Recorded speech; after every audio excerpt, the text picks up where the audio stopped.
Alright, take this out at the moment. Alright, y'all give me a quick little second. I'm just putting some stuff up.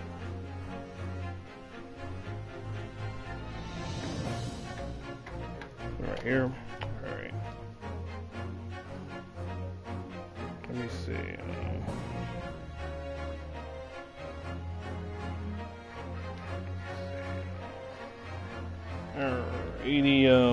Here we go. Give me some water and I'll be right back, chat. Y'all give me a second.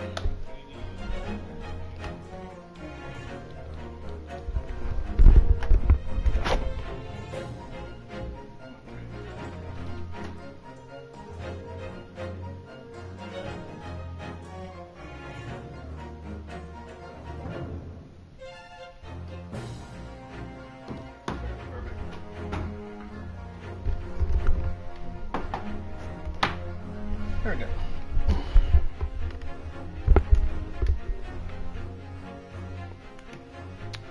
Alright, welcome back, chat, to the Greatest Attorney, and I know it's been a while. It's been like a week or so, I want to say. You know what I'm saying? I haven't played it since I think Monday or Tuesday. I don't remember. Let me actually check, actually. I think it was like a week or two, though. See, actually, I have not played this in 6 days. I have not played this in 6 days, which is close to a weekish, but hey, it's last points. But last time, if y'all haven't remember what last time happened, you know, I'll let y'all look into that.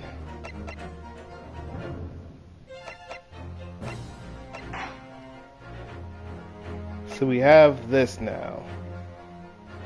Now, I've heard that in this case, it's going to be the longest one. At least for this part here. So it might be like 11 hours is what I heard. For the whole thing. So I'm praying for the best. The adventures of the unspeakable story. The Hound of the Baskerville. It's coming! Sholmes's cry pierced through the thick wall of fog around us. Wisps of vapor flowed over the pistols I cocked it, and I waited, breathlessly, in the stillness. The silence lasted for what seemed an eternity, until, at last, it appeared. From the shadows of the cloud, an enormous beast sprang out upon us. A hound it was, but not such a hound as any mortal has ever seen. Oh yeah, give me a second. Its eyes glowed with a smoldering That light glare. might mess The y'all whole up a of little its bit. ox-sized body was outlined in white-hot flames. Its rumbling pant and hideous howl, so terrified was I that I began to tremble with fear. Look well, Wilson, Sholmes declared, gazing upon the mystical beast. For this is the diabolical hound of the Baskervilles. Yeah, okay, this seems like a whole bunch of nonsense. Our first two months in London passed by in a flash. I'm sorry, I had like a hiccup and I said something else, but it's good. In that disconcerting courtroom experience, we were first thrown into the day we arrived in the country. And in Sasaki-san's terrible ordeal that had followed closely behind, we had emerged victorious. However, there then came an abrupt end to our opportunities to appear in court, which was hardly surprising, of course, since I was nothing more than an amateur, an unknown student of law from a faraway land. So life in our little office was very quiet. That is, until it was shattered one day by that faithful telegram. 15th of April, 9:13 a.m. Narhoda's legal consultancy. Then a knock was heard. There you go. Let me back up a little bit of that. That morning, I was woken by the unreserved knocking on the door by the telegram boy. But after he'd gone, Susato-san's behavior became very obviously strange. Susato-san? Yes? Is it time to leave for court already? Let me see. What case is it today? I don't think I'm scheduled to defend anyone at the moment, am I? Oh, no, of course not. How silly of me. But I think Iris said she would make us breakfast this morning. So shall we go down to Mr. Sholm's suite? Yes. Iris makes the most delicious breakfast food. She does, doesn't she? And once our bellies are full, we can leave for court in fighting fit form. Let me see. What case is it today? Here we go again.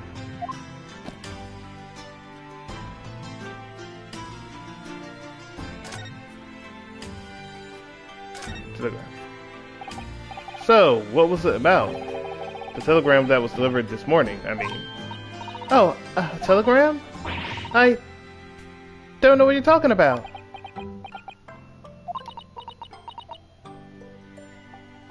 Are we gonna tell the truth?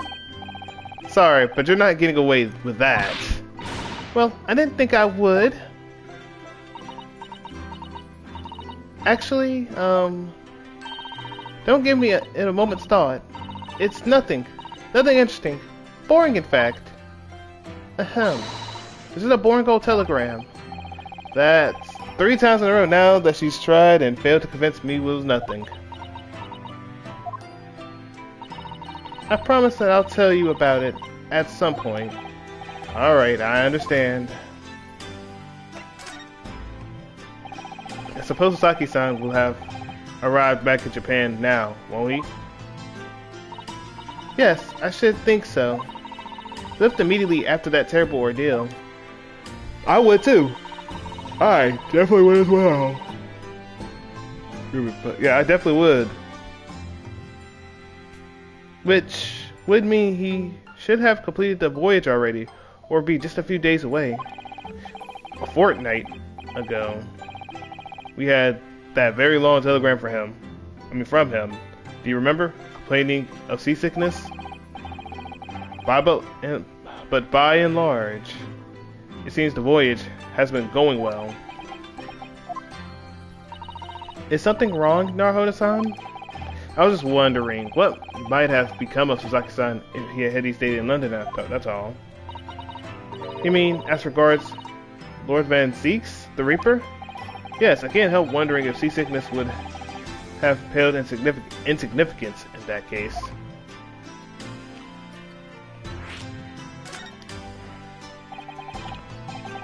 What is it that they say? That no one stands in the docks can be saved from the Reaper, right?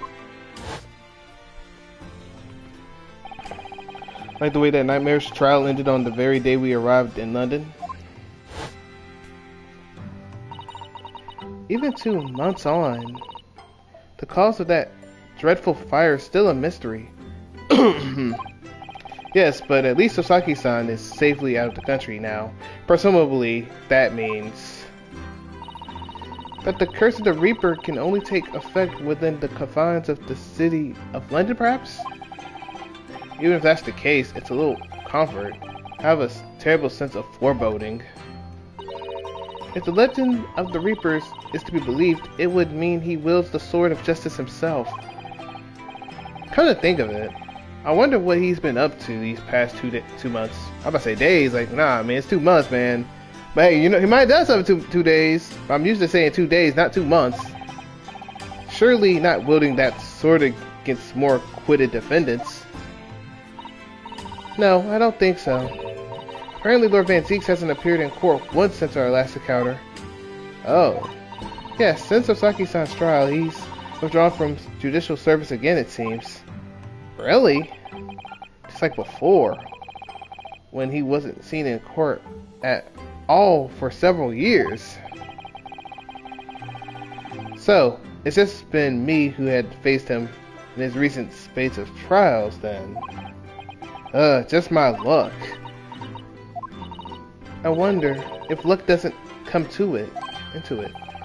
Sorry, what was that? Oh, nothing. Never mind.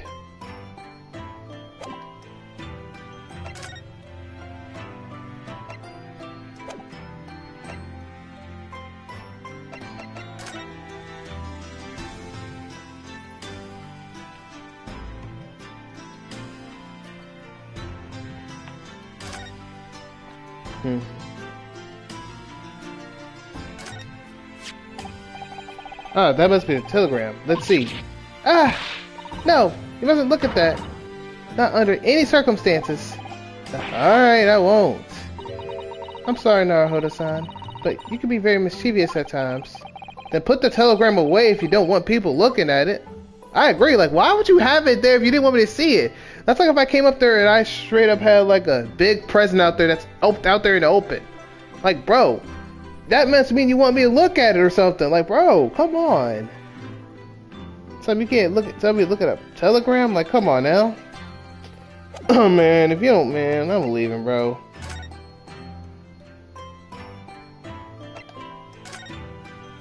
I'm going out, bro. You taking me up. You taking me off a little too much. April, 15th of April. Shome Suite. Morning, Runo. Morning, Susie.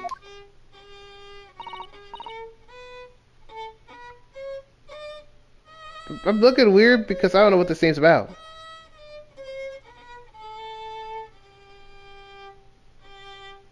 Is that supposed to be the theme, or is that Shome's playing in the background? I don't even know what to feel about this theme. Okay, we're balling now. Good morning, Iris. Iris? What is it, Runo? Oh, thank you. At least my character said, hey, yeah, what's that terrible noise? Sounds like a cat being strangled.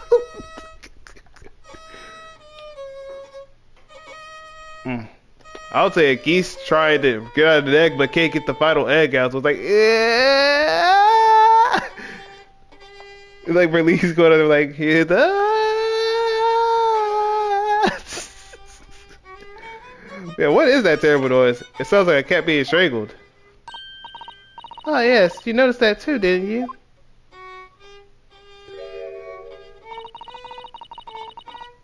Hurley isn't in the best form this morning, it seems.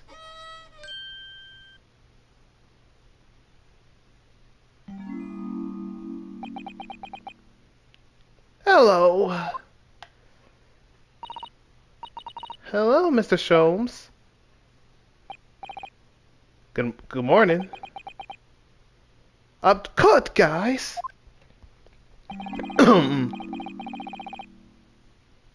A good morning to die, perhaps. Has something happened, Mr. Sholmes?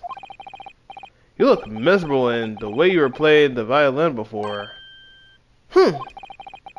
My analytic mind is dead. Music is dead. The world is dead. Darn this bleached existence, or blanched existence. That's all it is, my dear fellow. Nothing of consequence. I'm afraid I don't understand. Well, Iris, isn't it time we ate? Some dry toast and insipid coffee for me, if it's not too much trouble.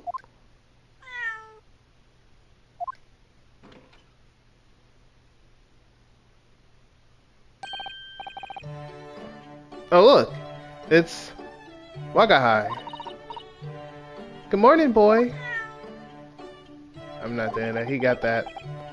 The cat should be easy to do that. That must be some sort of tidy door for cats to use. But how did it get there? I mean, it makes sense for him to have that. I mean, it's good for him.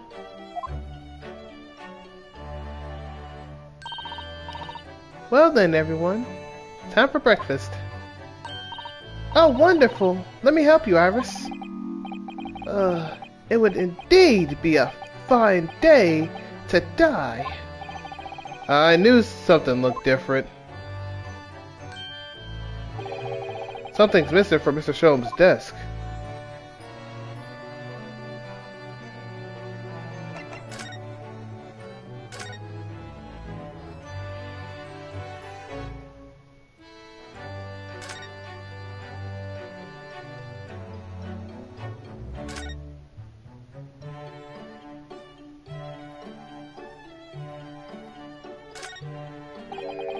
Look at Mr. Sholmes' desk. It's completely clear. Isn't that enormous machine usually on it? We can never hope to understand what's going on with the great detective's mind, Mr. Naruhodo. Why, next time we're invited, we may find he's vacated the entire suite. That's scarily plausible, actually.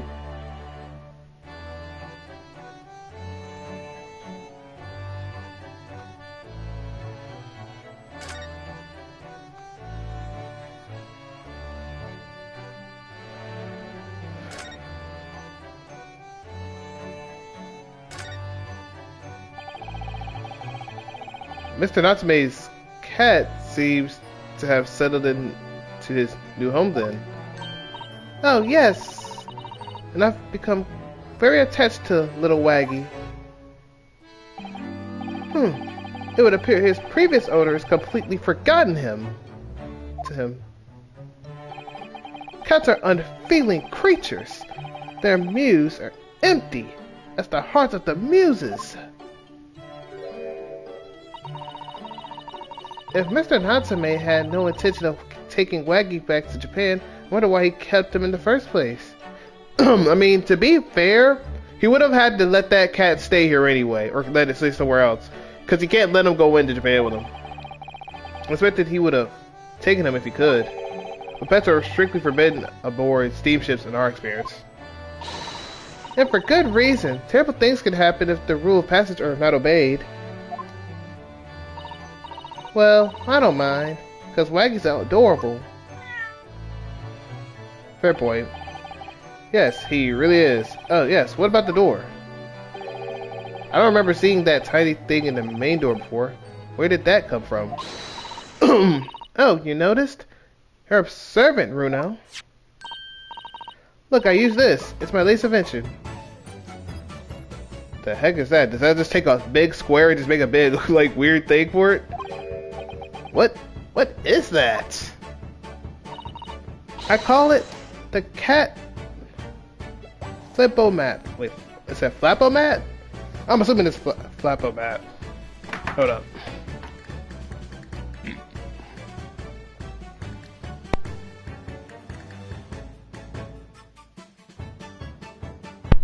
My throat feels like crap. I call it the cat flappo-mat. Gosh, a machine for making doors just for cats? That's right. It can make a cat flap for a little furry friend like Waggy in seconds. And it can do it in any door at all, no matter what it's made of. It's very powerful, you see. Wouldn't it have been quicker just to make a cat flap rather than making a machine to make the cat flap? Well, yes, maybe, but now I can make cat flaps anywhere I like. I mean, she ain't lying though. She's not lying. It's probably more strategic to do that, because this case, what if you gotta do another house? Then you gotta do the exact same process again? Hey. Oh, I think it's wonderful. You must make one for us in the door of our office upstairs, Iris. She really knows how to come up with unconventional inventions, this girl. Well, I mean, here's the thing. I actually rock with Iris Wilson. Like, she's actually pretty cool. Like, look, she's making them things, you know, making it easier to us, man. Hey, that we don't gotta do it.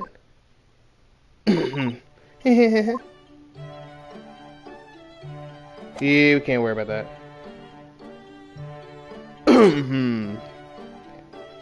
Okay, that's her thing, I'm assuming. Come to think of it, I haven't seen Iris doing much writing recently, but there's paper already set up in typewriter. Look, as if she's about to start. That reminds me, when I mentioned that Iris was in the process of writing a full-fledged novel, Mr. Natsume was most impressed.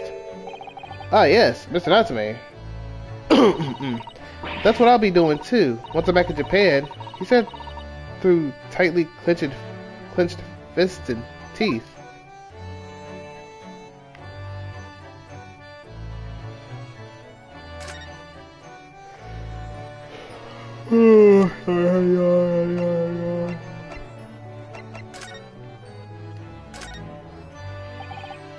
Sholmes, could I ask you for your opinion about this? No one cares about that garbage! You lured me to raise my languid languid head with the promise of some mental exhaustion? Yet in my morbid depression, I'm confronted with the most mundane of problems. Oh. My mind finds greater stimulation in an unforgiving monotony of the floor than in your miserable offering. Always glad to help. Oh, my head weighs heavy on my shoulders. Okay, I need to give me some water. Y'all give me a second. We'll converse with them, but yeah, I need my water though.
I'm back. So we should be balling. My greatest nightmare. There you go. Literally, I ain't gonna lie. Sholmes' voice, like we having the voice at Sholmes, it's like we played Jack Atlas. So that's pretty much his voice acting. You seem to be very unhappy this morning, Mr. Sholmes. What's happened? It used to be the case that in my hands, this violin sung like the dawn chorus. It's Maleficent, not... I can't even say that word. Why are you saying fancy words to me? Y'all getting me cooked out here when I gotta voice act it. It'd be different if they were voice acting, but I gotta do the voice acting for this. It's Maleficent tones would make flowers bloom. And we're keeping it in. Every voice that I be doing, I would get cooked in it. It would? But now, the muses are unamused with me. The goddesses of music have thrown me over. Whatever do you mean, Mr. Sholmes? You're that guy. For hours I have bowed. For days even. Through the night I have endured to no avail. That sound, my tone, is lost. That brilliant, clear, unwavering tone, gone forever. No more recitals of unbridled emotion. Well, you haven't been practicing much lately, have you, Hurley? Don't worry, I'm sure it'll come back to you in time. Heed my words, Mr. Naruhodo. The goddesses of the arts are fickle. One day they bestow genius on a man. The next, they unmercifully withdraw it. Oh dear. Why is this happening to me? If they take the turn I have from the violin from me, what is left, for pity's sake? What is left? Deduction, perhaps? Isn't that what you're known for? Yeah, but we don't talk about that. His deductions are kind of okayish until a certain point. Mr. Sholmes, I don't like to pry, but... your desk looks rather empty today. Ah, well done, Mr. Sato. Your observational skills do you credit. Oh no, Mr. Sholmes, they pale in insignificance when compared to yours. You struggle not to notice, wouldn't you? Yeah, but yeah, she's just keeping it going. She's just trying to be, trying to make it right. You mean Hurley's great analytics scope? That's at Windy Banks now. Sorry, it's at Windy Bank? No, Windy Banks! The pawn brokery. Pawn what? You mean you pawned that enormous machine off of yours? It has some considerable value, you see. Quite undeservingly. But isn't it a very important machine for your works? I do wish you had consulted us if your situation had become so desperate. I should have gladly passed what little income I have to you. Dear madam, things are far more desperate. Or far from desperate. But the pawn brokery has your wonderful machine. How could it be anything but desperate? Making use of a pawn brokery is quite ordinary here in London, I assure you. It is? It doesn't sound ordinary at all. It would seem that neither of you fully understand how pawn brokering works. Oh. What's to understand exactly?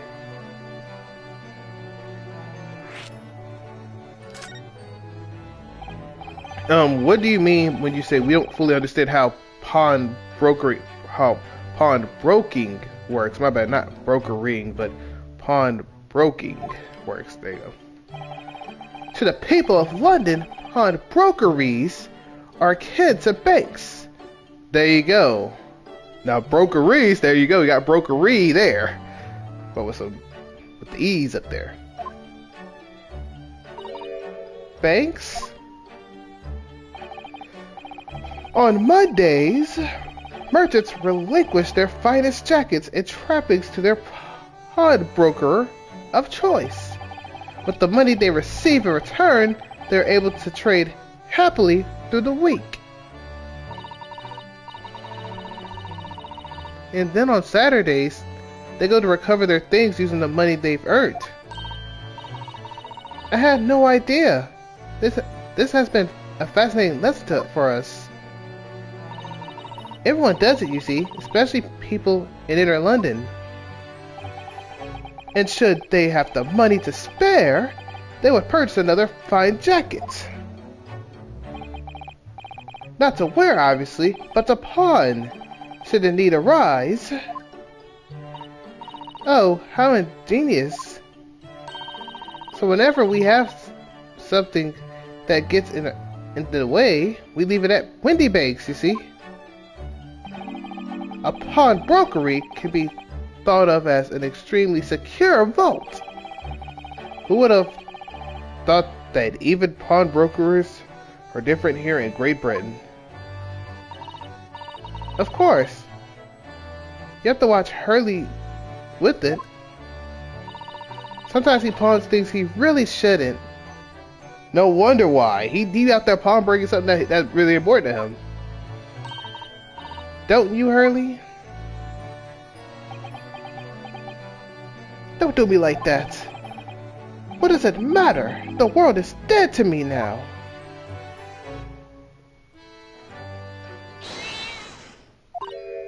Oh, what was that? Waka High?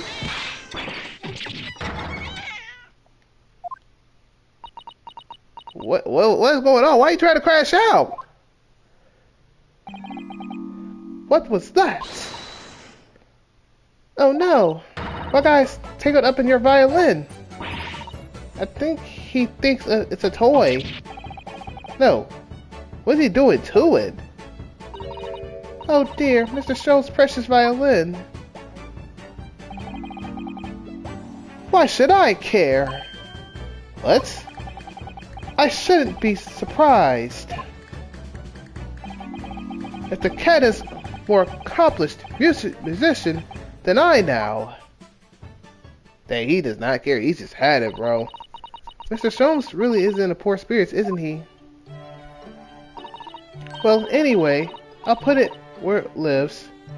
Put it back where it lives. Shall I, Hurley? Out of the cat's reach, if possible. Maybe we should assess the damage.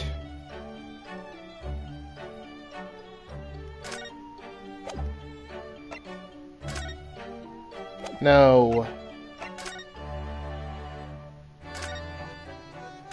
I meant to go to her. Oh, that don't even work either. There we go. So this is the violin, is it? It's a Stradivarius, one of the finest violin in the world, made by the renowned Italian luthier Antonio Stradivari. Stradivari, okay. I can rock with that, Oh, I see. It doesn't look like anything special to me. I happened upon it covered in dust, languishing in a pawn shop down a nondescript back alley. Or nondescript, but I think it's nondescript. To the game perspective, I can't tell. But either way, we bowling. The broker had no idea of its value, so I was able to purchase it for a mere 55 shillings. How honorable of you. And until today, it has been my faithful companion and ever great Paganini-inspired performance I have made.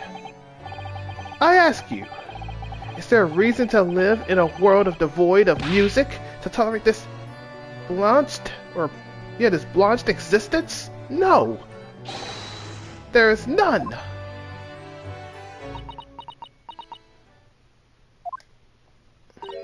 Mr. Sholmes? What, my dear madam, what? My thoughts are preoccupied with fancies of release from this dull routine. Well, it's about the violin. It looks very different to normal, don't you think? What do you mean, Mr. Sato? Oh, Susie's right. Yes. The tone of the wood is completely different. And that's not all. I'm sure there was no crack here before. Wait, it's not even the right size, is it? What's this?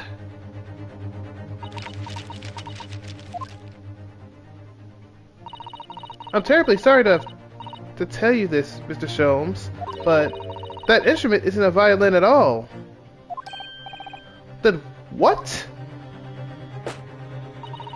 I believe it's an entirely different instrument called a viola. What? What? Mr. Sholmes, are you alright? You're right. You're quite right. This isn't my faithful Stradivarius. So what? Pray, is this piece of stringed flotsam? Not your faithful performing partner, then. Ah, I see what must have happened. You do, Iris? This is just a simple mix-up. It sounds like Iris might be able to tell us something exactly about what happened. We ask her.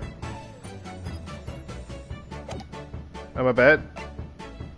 Well, let's move. No, Dad, go on it. Examine, my bad. There you go. Sorry, I keep doing the wrong thing. I'm assuming it's not about Gina or something. Like, Gina's the only one I know that's here, unless her like shows switched the wrong one out. We'll go ahead. What do you mean by mix-up, Iris? Well, you see, this viola, I mean, was at Witty Banks until last week. At the pawnbroker's? Not Mr. Show's beloved musical partner. There is a proverb from the East with which you are no doubt familiar, my dear fellows.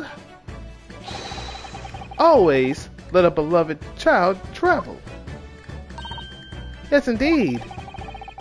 So you sent your beloved violin to the pawnbrokers in the hope that it would experience personal growth? Oh, what a wonderful idea. Last week I pawned my great encyclo. Oh my, I hate my life. What's with these words? Analytoscope, there you go. In order to release my precious instruments. but it would appear Mr. Windybank mistakenly furnished me with this tawdry fiddle instead. But my ears cannot be deceived by the hollow timbre of this piece of timber. No, but your every sense was deceived by the fact that it just had strings. For sure. A fine state of affairs this is. And why I always say, Mr. Naruhodo, never trust a pawnbroker. They will try to fiddle you every time. But earlier you told us that you could think of pawnbrokers as an extremely secure vault. Yeah, you did. You did. Come, Mr. Naruhodo. Dilly-dallying will get you nowhere. I'm sorry. Quenching your toast with that vacant aspect. Pressing your coffee so obtusely. Are you not a little embarrassed by your own conduct, considering the urgency with which we are faced? We must visit Mr. Windybank's brokery at once. That's right, isn't it, Mr. Sholmes? Precisely, Mr. Sato. Without a moment's delay. But I haven't finished my bacon and eggs. My dear fellow, surely you do not still intend to crunch your bacon with the increasingly vacant aspect to press your eggs even more obtusely? Bro, I'ma just eat the whole thing, bro. You're not rushing me. I'm finna eat and then I'll help out. I'm not finna get cooked. I need to eat, bro. I'm sorry. If I need to work, I'm finna eat. I'm finna eat first. I'm like, look, I'm gonna eat first, then I can do work. Alright, say no more. Let's go then. Don't worry, Rino. I'll be happy to heat up for you again later. Just don't say that for McDonald's fries. The McDonald's fries you can't do that for. But that's fair that you are warming up breakfast. That's kind of fun. Oh, thank you, Iris. As it happens, I'm rather curious to see what a British pawnbroker's looks like. How long have I been streaming this thing for? 30 minutes. Makes sense.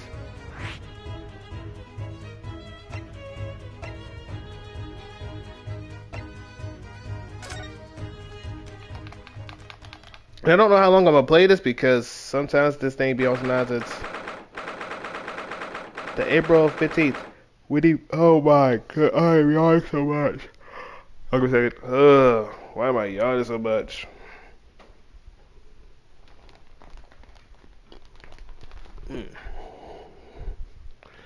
My back is not feeling good at all or nothing. Alright. The 15th of April, Windybank's Pawnbrokery. Could I stop yawning? That would be nice.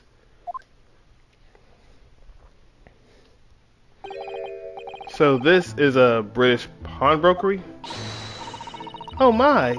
There are all sorts of tools and contraptions in here that I've never laid my eyes on before. Ah, Sato-san, and that spark of wonder in your eyes. You can't wait to scour the shelves, can you? I get the impression you enjoy places like this. Oh yes, I don't know why, but seeing such a lot of things I don't understand is a real thrill for me. My dear fellows, let us not forget why we are here. Oh, Mr. Sholmes. We are calling on matters of business, not pleasure. And clearly Mr. Sholmes means business too, judging from the sparks of the fury in his eyes. Ah, Mr. Sholmes, sir, welcome back. Did you hear that brazen welcome? Well, yes, we are potential customers, after all. We are disgruntled customers, Mr. Naruhodo. It is time to inform Mr. Windybank of our ire. Come, the fight is afoot. Hey, let me talk to ya. Hey man, hey look man. Let me talk about that violin, buddy. Naturally, you will recall this, which I retrieved from you several days ago. Yes. This second-rate fiddle is not my faithful instrument, Mr. Windybank. The color of the wood is different. It has holes in it. It's not even the same size. A wonderful summary of our observations, Mr. Sholmes. I'm so very sorry, sir. How utterly unforgivable of me. It's an inexcusable mistake for a pawnbroker. There's only one way to make amends. Hey, yo! Hey, yo, bro, it ain't that deep! I shall have to take my own life. Hey, yo, put the gun down, buddy. Put the gun down. It's not that deep. Look, it's not that deep. I just want my instrument back, bro. Like, bro, what are we doing here? This man said, nah, I'm finna shoot. Like, brother, relax. It's not that bad. He's like, brother, what are you smoking on? I don't think that would be necessary, do you? If I may just say one thing before I pop off. Yes? It was you, sir, Mr. Sholmes, who took it upon himself to remove the item the other day, I believe. Sorry?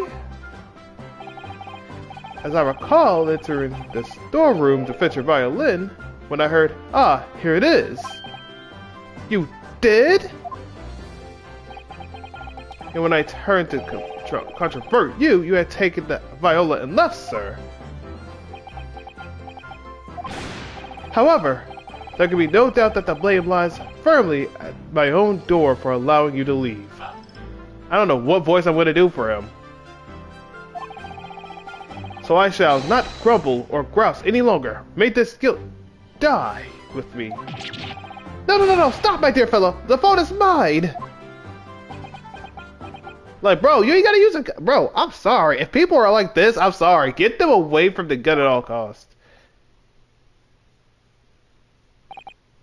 Whew. It would appear that the fight is over. I do humbly apologize, Mr. Windybank. Evidently, my questionable disposition precipitated this tragedy. Well, you wouldn't be Mr. Herlock Sholmes without that questionable disposition now, would you? Ha ha! I do believe you may be right, sir. It's either laugh or cry, I suppose. You are, it must be said, one of my more challenging customers. I needn't remind you of the peculiar collection of items you've brought through my door in the past. Oh, peculiar items? In the extreme, ma'am. For example, the unpublished manuscript of an eponymous work, the novels of Herlock Sholmes, or some such. Oh my, a new full-fledged novel? An unpublished? A story I have yet to read, you mean? Forgive me. Wait, before you die, you must tell me more. Oh my goodness, bro. What are we doing here? Bro, this man really said, I'm gonna get cooked. This woman said, before you die, tell me more. I'm sorry, that is crazy work. That is crazy work. You don't even need it. But oh my.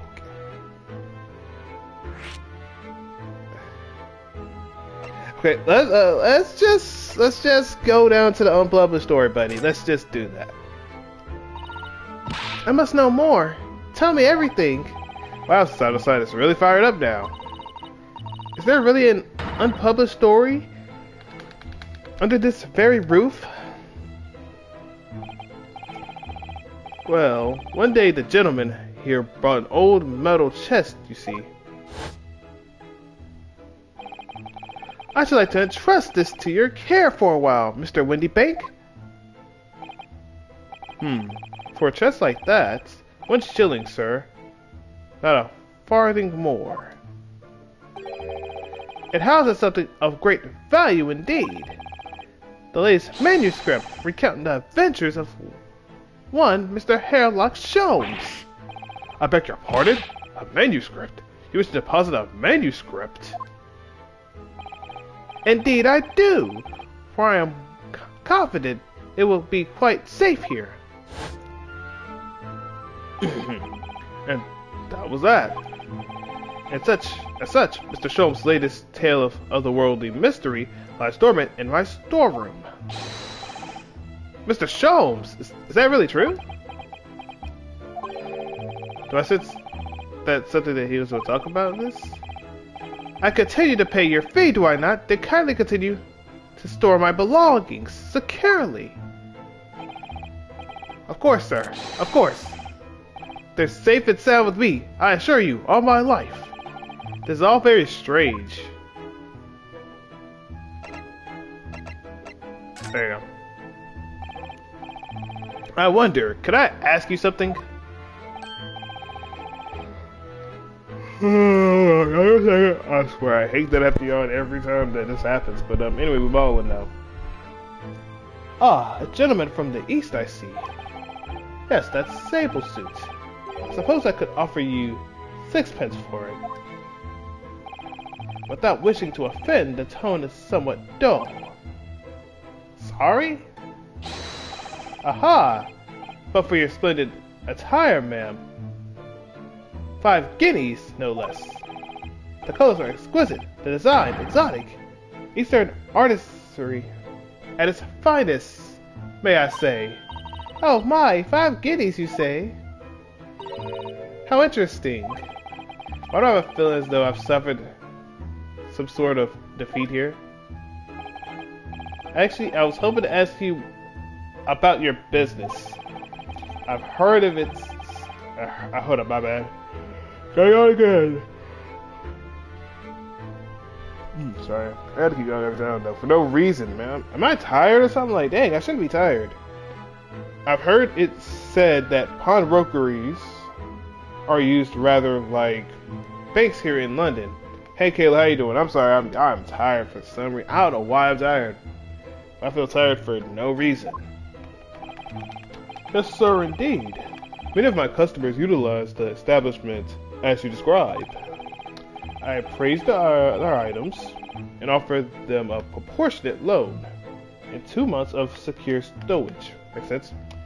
Good, how am I? I'm doing alright. I'm tired for some reason. I don't know why. I played this game, I'm all of a sudden tired. I don't know why. And I have to voice act them, it's already a bad sign. And I think this game's like 11 hours, or at least with this part alone. Probably 10 hours now, but yeah. If in that time they repay the original sum to me, plus the agreed interest, their items are happily returned. But what happens if they don't pay you the money? Then the items are offered for sale in my shop, as you can see on the shelves behind me. Real quick. So you never sell items before the 2 months has passed then? That's right, ma'am. That's right. Which means some considerable responsibilities rest on my shoulders. Should a customer's precious belongings be lost, the only recompense is for me to end it all. The very idea, Mr. Windybake, is an absurdity. One should never talk about one's demise so casually. Says the man who was telling us it was a good day to die only on this morning. Funny enough. And let us not forget that I've already helped you take measures to ensure that the tragedy never occurs. Oh, what sort of measures? I engineered a simple device which Mr. Windybake has installed here in his shop. I call it the Red-Handed Recorder. Is it not so, Mr. Windybake? There you go. Alright. What was that deep sigh about?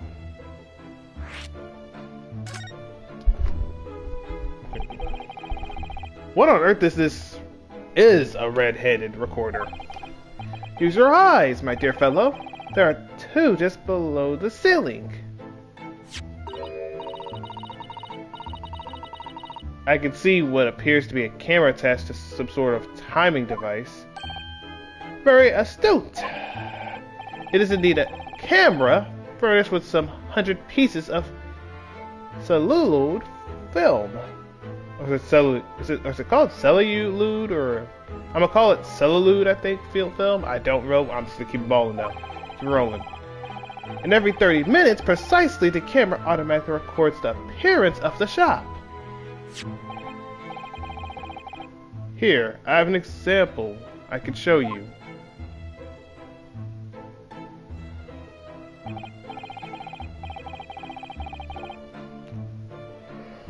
Again, I have to yawn. I swear, I hate to have to yawn every time. Did you work today? I worked today. I just didn't work yesterday, I don't think. I don't think I worked that Monday. And that on Sunday. Monday and Sunday I didn't work. Today I did work, though. But yeah, it's been rough out here, though. It's been rough out here, though. But I feel like it's just this game. Every time I play this game, I feel like I'm tired for some reason. I don't know why. I guess because I have to, every time I got a voice act, and if I have to voice act, it's already going to be probably a problem. You know how it is. Yes, a print from the camera set to record activity at the shop counter. I developed a special type of film so sensitive, it produces a crystal clear image even in the darkness. A lot of reading does make me tired. I'm not gonna lie, it's kind of tiring to do it. And think about it, I gotta do like 3 hours of it. If not, I would probably just do 2 hours of this. And I was supposed to do it yesterday. And I feel like if I did it yesterday, I probably would have been in a better case scenario.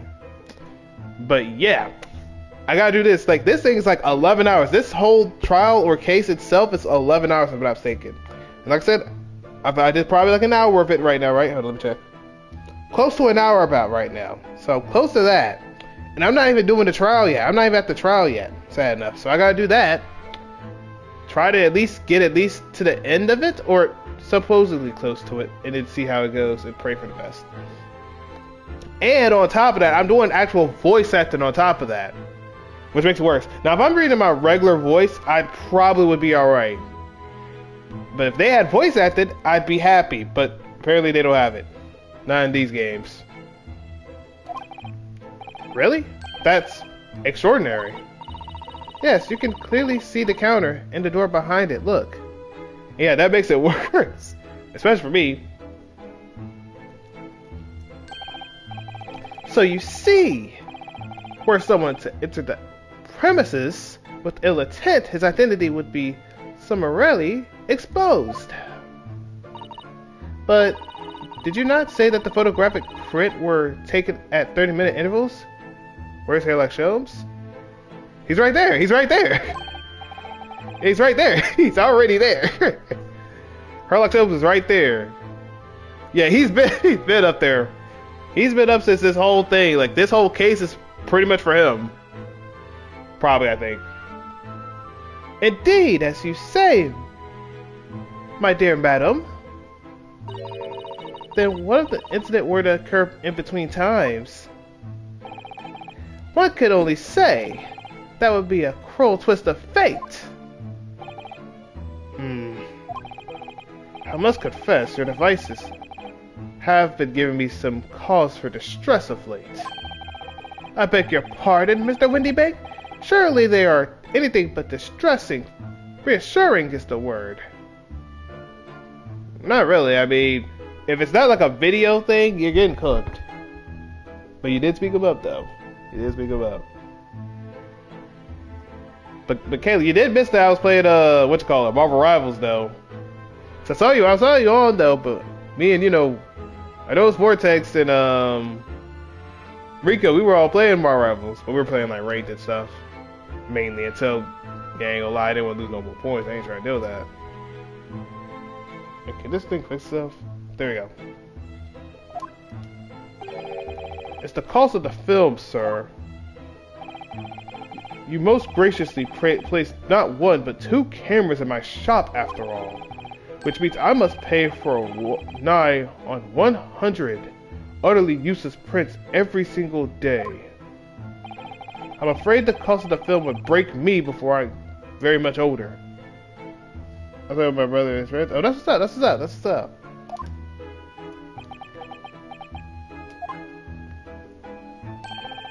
Nevertheless, the small price to pay to ensure the safety of my preferred pawnbrokery, no? My dear fellows, we verge on an age where safety and security comes at a price. That's the problem. Oh, heaven, help me and help us. Now then, Mr. Sholmes, allow me to return your precious violin. Ah, the very thing. Thank you, Mr. Windybank. Perhaps this might mark the end of the peculiar items you try to pop, Because if anything were to happen to one of them, this would be the only answer. I really think you ought to stop waving that gun around. Someone could get hurt. Fear not. Sorry. I've only loaded a single bullet, so no one but myself could be possibly harmed. That's not really what I meant. Good day to you then, Mr. Windybank. It's been a pleasure, as always, Mr. Sholmes. Yeah, I ain't gonna lie. I don't know what voice actor I want to do for him. I can't tell what I can do. So, Mr. Narhoda. Now we can explore at last. Hey, that's good, Kayla. That's good, that's good. And I know Rico be playing a lot of them, with sport-wise. Then if not, you know, he's playing some Iron Fist, understandably. Alright, let's see. There's this. We already talked to this man. Is there anything on the top left that I need to worry about? Okay, good. Well, I mean, Rico always plays. He's been playing Cloak and Dagger ever since. He always plays him.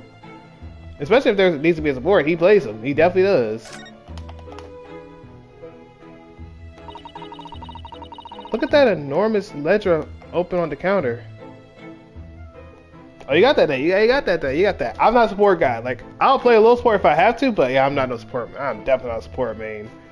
I'll be that tanky DPS main if I have to. But yeah, I can't be no support main. Alright, there, got it, y'all know. Mr. Windybank is, if nothing else, very particular about recording the items he accepts. He'd have to be, otherwise he'd get himself in all sorts of trouble. Which might explain the thing that catches my eye far more than the ledger. This revolver here.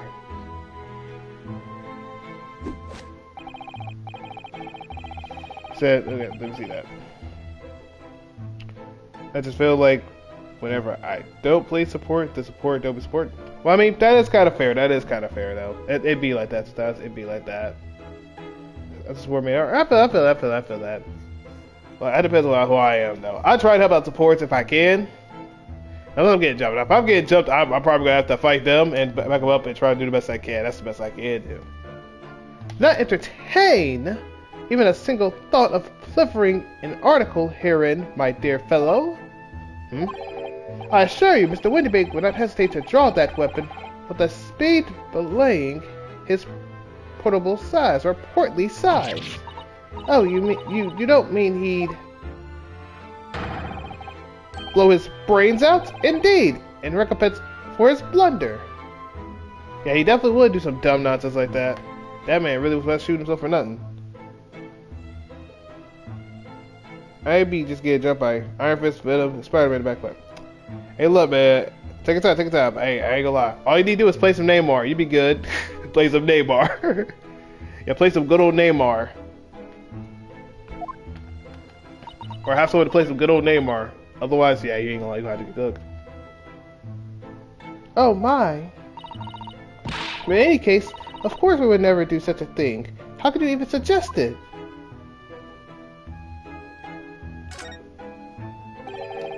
There seems to be a little door hidden behind that curtain there. Hey, hold on, give me a second. That leads to the storage room, where Mr. Windybank keeps articles that are currently in pawn. Ah, I see. There's nothing of particular interest inside. I certainly wouldn't recommend any larcenous activity, recommended or not. And it's not something I attend to. But there is but one key. Mr. Windybank keeps it in his pockets at all times. My bad. Before he sleeps, he places it in a small pot which he hides under his pillow. How on earth did you know about that, Mr. Sholmes? I'm a detective, sir. It's my business to know what others do not. I'm frankly assailed by information that I neither care for nor wish to retain. Mr. Sholmes, you are a wonder, and the prime suspect if this pawnbroker is ever burgled.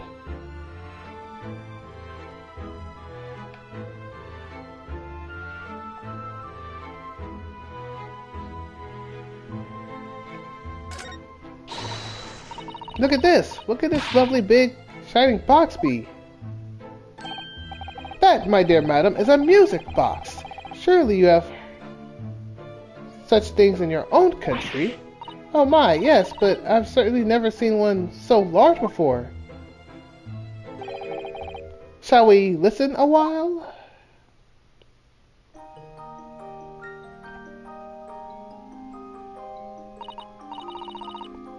Ah, what a sublime sound. It's like the music of angels. I've never heard anything like it before in my life. This particular specimen is of the larger variety, commonly found in public houses and restaurants. Makes sense, makes sense. There's a metal disc inside on which the notes to be played are recorded on watch, is what I was going to say, but I guess I said watch ahead of time. Simply by replacing the disc with another, any music you care to imagine can be played. And I'll let y'all know, I might sometimes fumble and say another word instead of the word that's supposed to be out there. I might do a flight reacts out here. I'm not going to hold you. And I'm going to get cooked for it. I know I am. And if people actually go out there and they actually record this stuff, I can't be mad about it. Because look, I do it all the time. I'm not even going to hold you. I do it all the time most times. And especially when it comes to me being tired, I will literally do that. Every time. Wait, sucks, man. Oh, there you go. It is what it is. But, there we go. My goodness, what a simply delightful machine. Indeed, though their popularity has waned recently with the development of the gramophone, of course.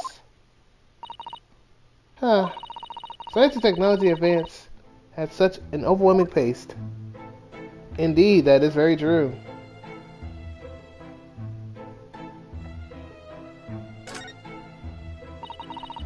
What an assortment of things there are in these shelves here. Crockery, footwear, clocks, and watches. Almost anything you care to imagine. Those are forfeited items, offered for sale by the pawnbroker. What does that really mean, though?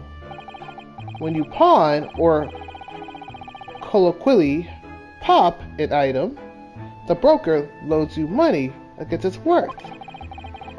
He stores the item for an agreed period of time, after which the loan must be repaid. If not, he is free to display it in his shop for sale at a price of his choosing.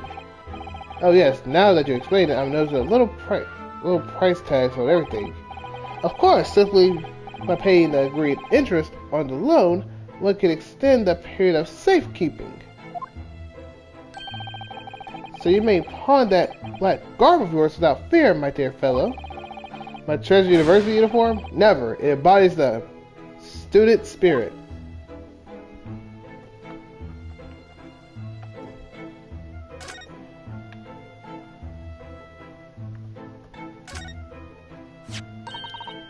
Look at this. Whatever could it be used for? I have no idea.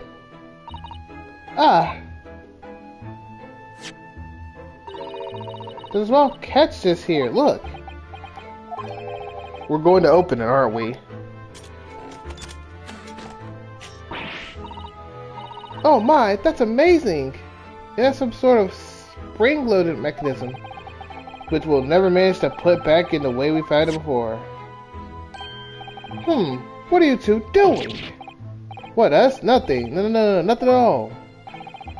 Whatever this device is, it seems to have a pair of little windows to look through. I feel as though I've seen something rather similar to this elsewhere.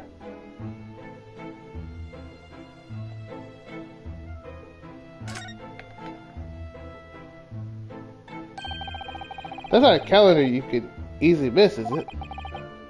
15th of April, today's date. Yes, that's not for sale.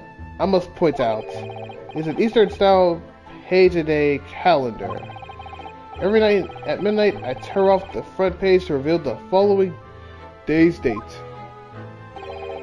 The perfect calendar for a tearaway fellow such as yourself, Mr. Windy Bake. And who was it that who walked out here with the wrong violin before? Well, when the agreed storage period has passed without repayment, articles are forfeit, you see. So I have to keep a close eye on the date. It's something of a pawnbroker's obsession, you might say. Oh yes, I can see you're very dedicated to your job. Alright. There we go. Let me do that real quick. Alright. I gotta lay back a little bit with that. Now, what do you suppose this rather enormous machine is, or what it does? It seems to have two little windows for looking through. Allow me to enlighten you, my dear fellows. What are you looking at? It's a stereoscope. A stereoscope. Fascinating. It's aptly named, I assure you. Look through the eyepiece and see for yourself. Oh, I should be delighted to. Excuse me a moment while I just have a look. Just before you do, there's something I should point out. My dear fellows, in order to see the image properly, stereoscopically, as it were, you will need to be cross-sighted. However, that's beyond you. It's of little consequence today. Alright then, I'm going to try.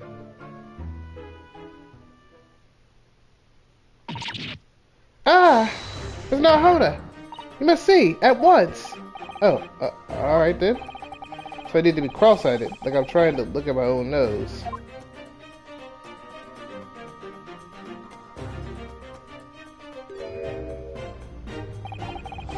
What the?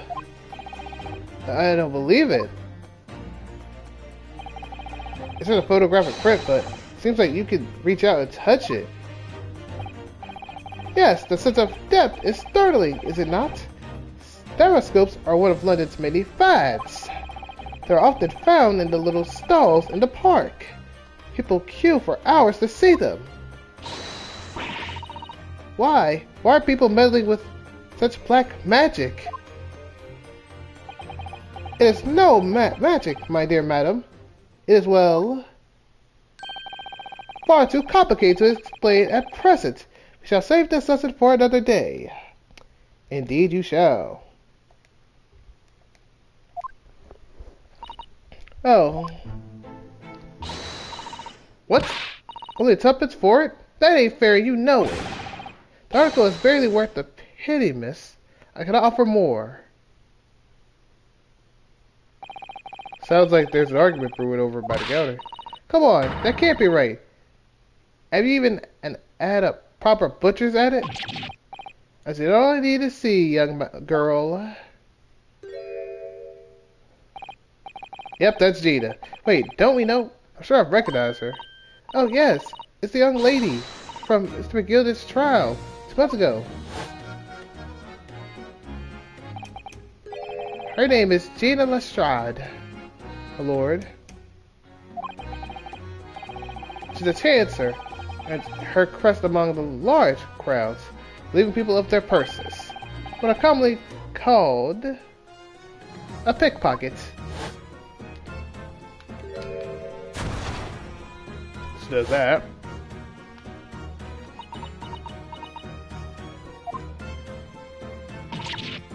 Gordon Bennett, you lot. Hello, Miss Lestrade. I hope you've been well. She's like, no, I'm gonna shoot you though. What? You lot remember me then, do ya? Well, I remember being completely surrounded by smoke, that's for sure. So what are you doing in here? Down and out, like the rest of us? Nothing to eat? Come to pop that black weasel? Sorry. coat, Abia? What's it about the black uniform that makes everyone comment on it? Ah, good day, unless I'm much mistaken. You would be the young pickpocket who stole our experimental smoke grenade launcher. Mr. Sholmes. So, you have something of value to pawn, do you? Allow me to see the article, and I shall negotiate with Mr. Windybank on your behalf. Hold the other one. I don't need no help from some stuck-up D. Get out of my way. In business. Go on, or I'll make trouble for you. As you wish, Mr. Strahd. I'll have to remove myself from your presence so you can get cooked and only have to pay 1 penny for that garbage.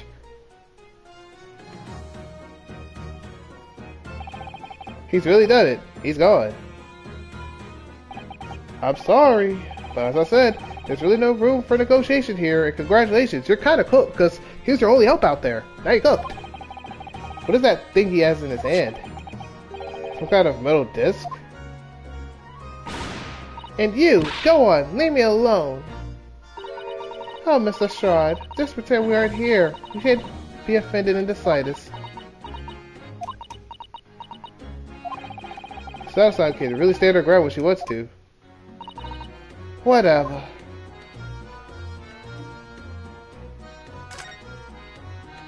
Yeah, we just here, bro. We just mind our business. We're just minding our own business. You know, we just mind our business.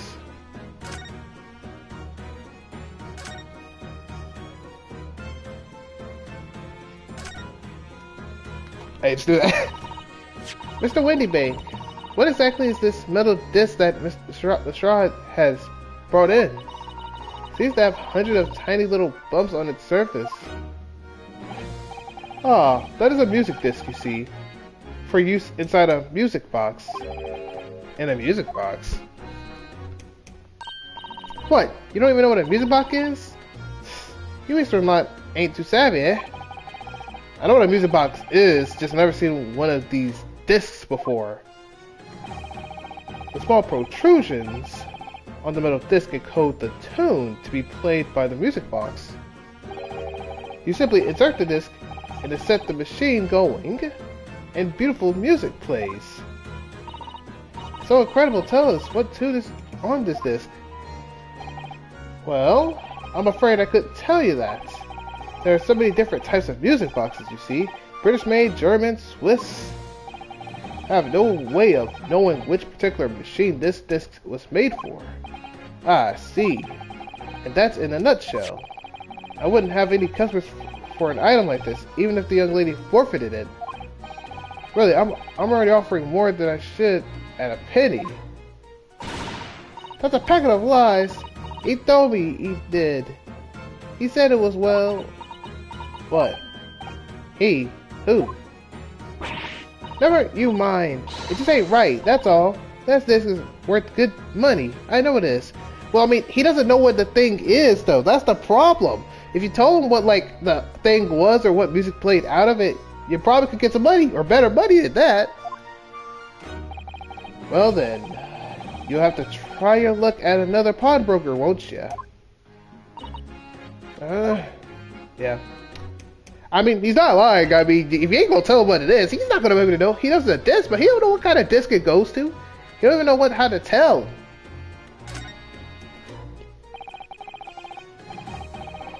I gotta yawn again. This thing is terrible for me. She's been in here before, of course. This little tatterdemillion. I see. And brought some dubious article or other with her single time, I might add. Dubious? What are you trying to say? I'm an honest customer, me. So, is there something dubious about the disc she brought in today? Well, if it only were that simple. Sorry? What do you mean? What she actually brought in was a storage ticket. Ah, storage ticket. So, Mr. Strahd has actually come to redeem an article from you today. Is that right? Yeah, that's right. A girl like me has a lot of stuff what needs storing. Alright, yes, that's definitely dubious. The article in question would have been forfeited at midnight tonight. But as she gave me a ticket for it, and paid both the loan and the interest, I was obliged to return the article to her. But what was the article? Do tell us, Mr. Winniebank. The little scamp is wearing it, ma'am. It's the overcoat that she redeemed. Oh. What's wrong with it? It fits, don't it? I mean, it's mine, so of course it does. I mean, yes, ma'am, it looks very beautiful on you, ma'am, but that's besides the point, though. I mean, we don't know what's going on here. So, what about this then? How's it come into all this? There we go, let's go back to that.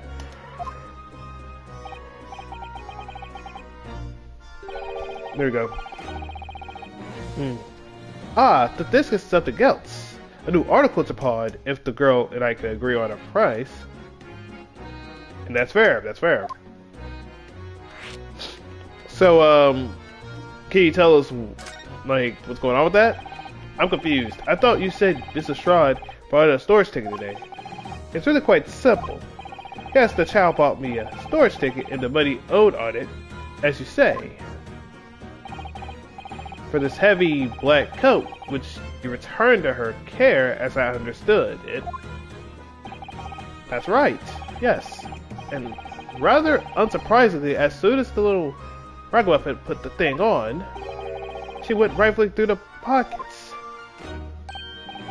Oh, you mean... What? Don't you know it's rude to stare at a lady? No, we're not staring at a lady, we're staring at your pockets. There's difference. There's difference, though. Ah, I see. So it came from the pockets of the overcoat, did it?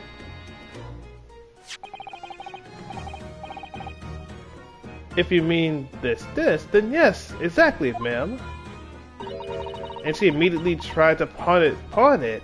I mean, well, that's not on her. That's not her fault entirely. You just gotta know what it's for. Now, if you don't know what it's for and you can't tell what kind of price or what it's worth, that's understandable. Now, if you know what it's worth though, and she just tries to pull it out, and someone just left it out there, that's on the person that had the overcoat at first. That's on them. Now they can't be mad about that. For quite a high price as well. This is all rather suspicious, I think. What do y'all know? Give it up. I'm just trying to pawn something like anyone else would. That's fair and that's fact. But he doesn't know what it's worth because he don't know what it is really, other from it being from a music box. Mr. Strahd, may I ask who deposited the overcoat here in the first place? Well, me... It doesn't really appear to be your size. Me, old man. It's me, old man's, ain't it? Is it Mr. Strahd? Yes, this definitely sounds all right suspicious. There you go. Out of my way, please. Wait, what's up? Who is this picture postcard English gentleman?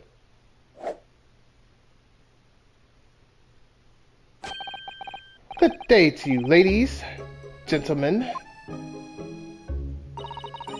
What's your problem, eh?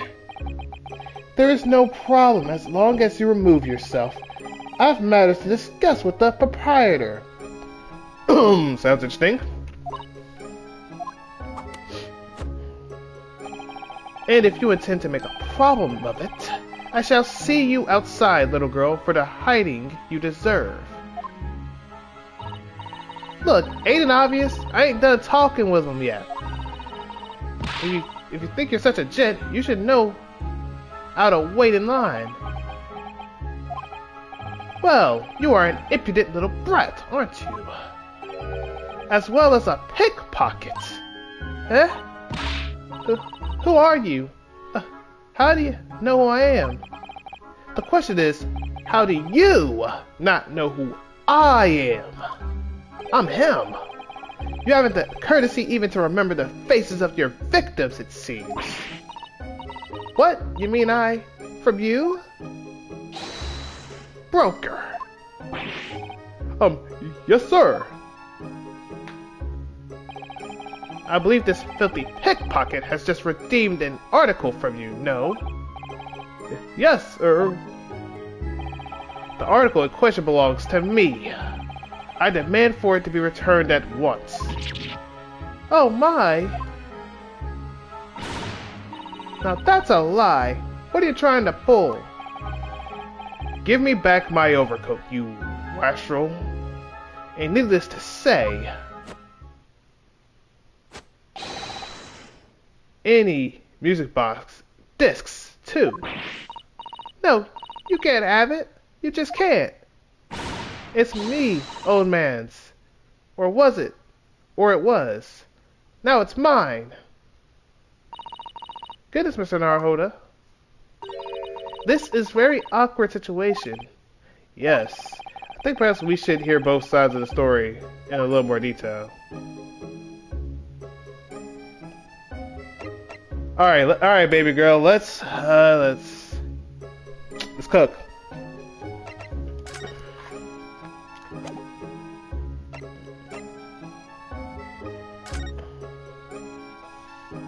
Talk. After I go out and do what I need to do real quick. Give me a second.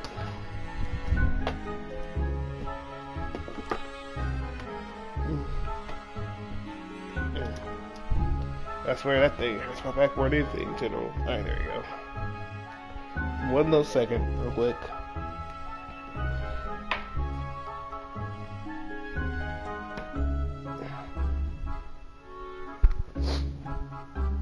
Look at we balling now. Alright. Mr. Strahd, is what the gentleman is saying. What do you think? It's all lies, ain't it? Obviously. Try my life. I ain't never laid eyes on that deity before. Let's hear it now, you little ragamuffin. You stole it, didn't you? That ticket you bought in here just now. No, I swear it. I swear to God. It was barely an hour ago. I was walking along the street, minding my own business, when the little gutterling ran into me. I knew at once what had happened. I've been robbed yet again, I thought to myself. Those wretched pickpockets. Yet again? Oh yes, as you can see, I'm a man of impeccable style. This isn't the first time that I've been targeted by these backslum scoundrels. Now then, relinquish my overcoat. Come along, Mr. Strahd. Give the good gentleman back his coat back. If you're going to cause trouble, I shall have no choice but to call the police. Hold on, why does everyone think it's me? Just look at this dandy cove. And you think I'm the dodgy one? I'm sorry, but no one's going to believe you. Well, what about the evidence? Yeah. Where's the evidence I stole something? Eh? Come on, let's see it. Oh, I have evidence, naturally. You what? Yeah, what's the evidence? Just so we know. I mean, hey, we gotta figure out something. Evidence that the article Mr. Strahd redeemed actually belongs to this gentleman? Of course, we need to only consult Mr. Windybake's ledger to know the truth. We'll be able to look up the name of the person who deposited the article in the first place. Yes, brilliant. I'm very sorry, but I'm afraid that won't be possible. Oh? I never ask customers' names. That's a strict policy of mine. But why not? Well now, as you can imagine, some of my customers have circumstances to consider. A great many of them prefer to maintain their anonymity. Yes, I see. But then how can you know if the article belongs to the person asking to redeem it? Oh, it's quite simple. Good sir, Might I trouble you for the watchword associated with the article in question? Of course, it's Professor. Yes, that's right. And all the evidence we need. This gentleman is the rightful owner of the article, without a doubt. A watchword? Interesting. I mean, hey, that sounds pretty interesting. I mean, just you gotta make sure no one is actually there to listen to it.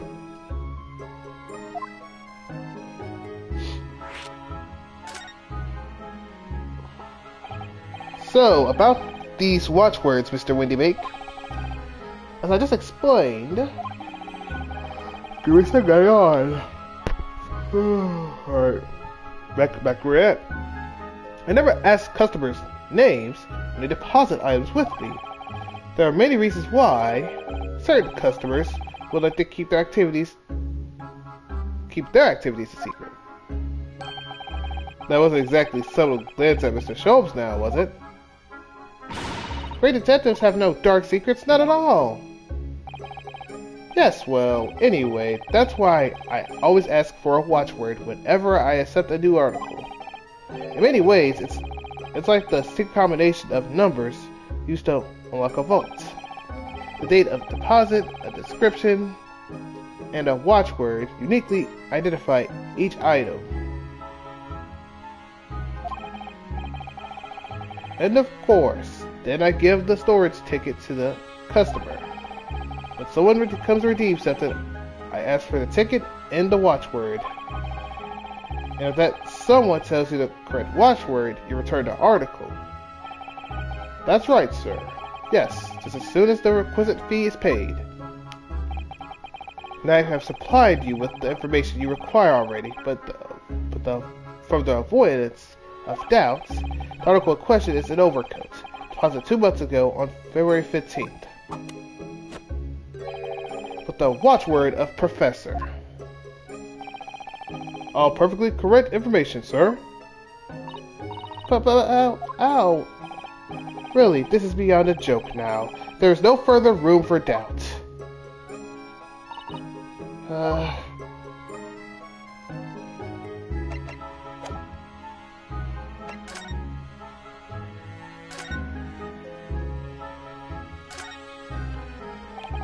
Excuse me, but who are you?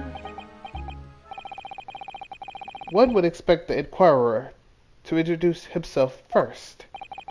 Though clearly you are not British, so perhaps our ways are foreign to you. Oh, sorry, yes, we're from Empire of Japan. We're studying here. Oh yes, Japan. I heard talk of that place. Its inhabitants live on some fiery brown colored soup, dressed up with the exotic spices. Bro, we are not doing this song today. Oh my goodness. I've already had to deal with that song from the first game. I'm not trying to deal with this with you. You might be thinking of somewhere else. What was that theatrical just location about? And what's with these fancy words? Perhaps, anyway, if you are a gentleman, sir, you offer your own name first before inquiring after the name of another. Of course, yes. I'm Ryunosuke Naruhodo. I'm a lawyer. Well, a student of law, really. My name is Susato Mikatova. I am Mr. Naruhodo's assistant. I see. My name is Benedict. Yes, Eggert Benedict. Enchanté. He's so refined in how he holds himself and how he speaks, but that name is suspicious. Now, to the matter at hand. My overcoat. Return it at once to someone with the style to carry it off. Every move he makes, every breath he takes, I can't stand watching him.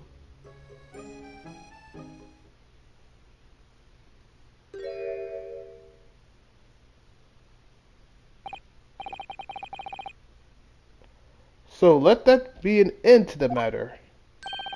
I thank you for your custom, Mr. Eggert Benedict, sir. With such reasonable rate of interest, I may even decide to come back. This is why I hate grown-ups. Just because I'm a diver, everyone thinks maybe makes me a liar. The contents of the coat pockets, if you please, broker. But of course, sir, here's the disc for you. Just this one? Pardon, sir? I was expecting another. That is, I deposited another one. Another disc? So yeah, that's not her then. Yeah, it's not her because literally, she only had one, and that was the only one that she had. That's the only one that she pulled out there. Oh dear. I regret to inform you, sir, that was deposited with me was merely the overcoat. The disc happened to be in one of the pockets, but I was completely unaware of it until now. So, gutterling, you're hiding more of what's rightfully mine, are you? Says who, eh? I don't know nothing about it. Now that I actually agree with. I actually agree with her now in that case. Very well. Then I shall bid you farewell. Say goodbye to style. Wait a minute. That disc is mine. Well, what do you think you're doing, you little tramp? You've drawn blood, you filthy animal. Oh my, yes, there's blood on the disc. It's because of those sharp little bumps. The man must have scratched his finger on them. I found it first, alright? I mean, it belonged to me old man. So you're not having it. Oh, you take it. Me? If I hang on to it, then I'll have it off me again. So you keep hold of it.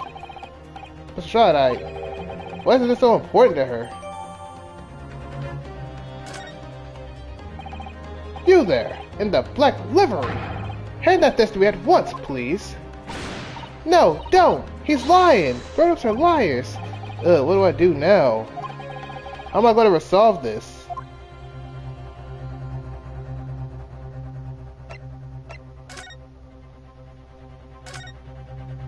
Hey, yo, buddy, help me out. Mr. Jones, what are you examining with such keen interest there? As you enjoy a bar of caramel, I see.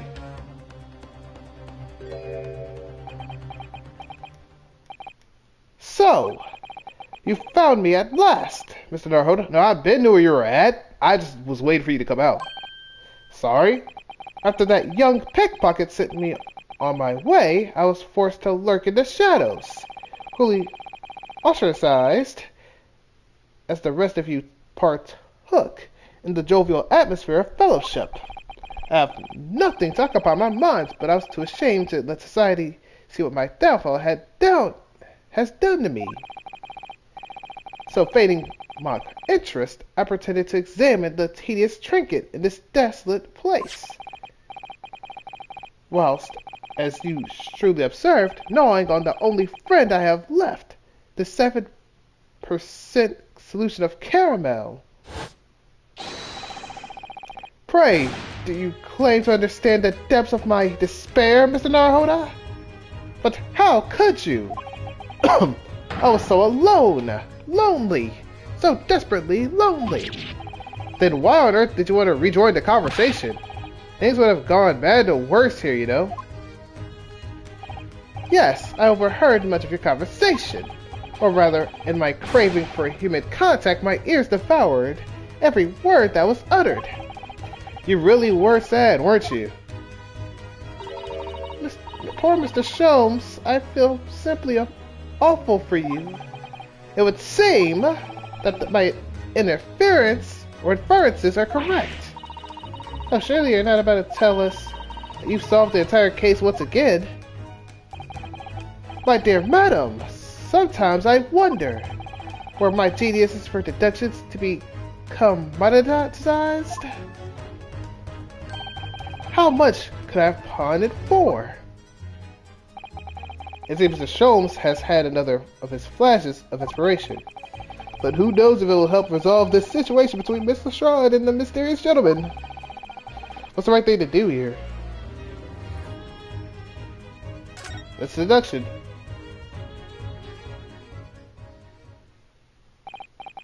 Well, Miss Lestrade, it would appear you find yourself in something of a predicament.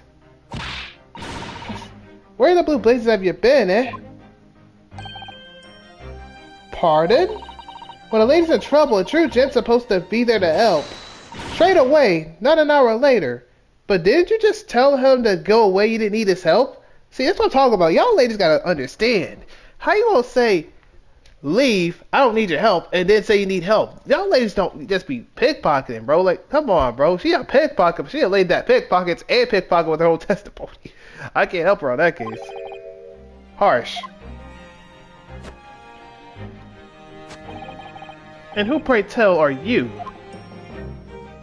Bro, you don't know who this man is? You don't know who this man is? This man could probably buy your whole company. This man will buy your whole company out and throw you out there with it and buy you too.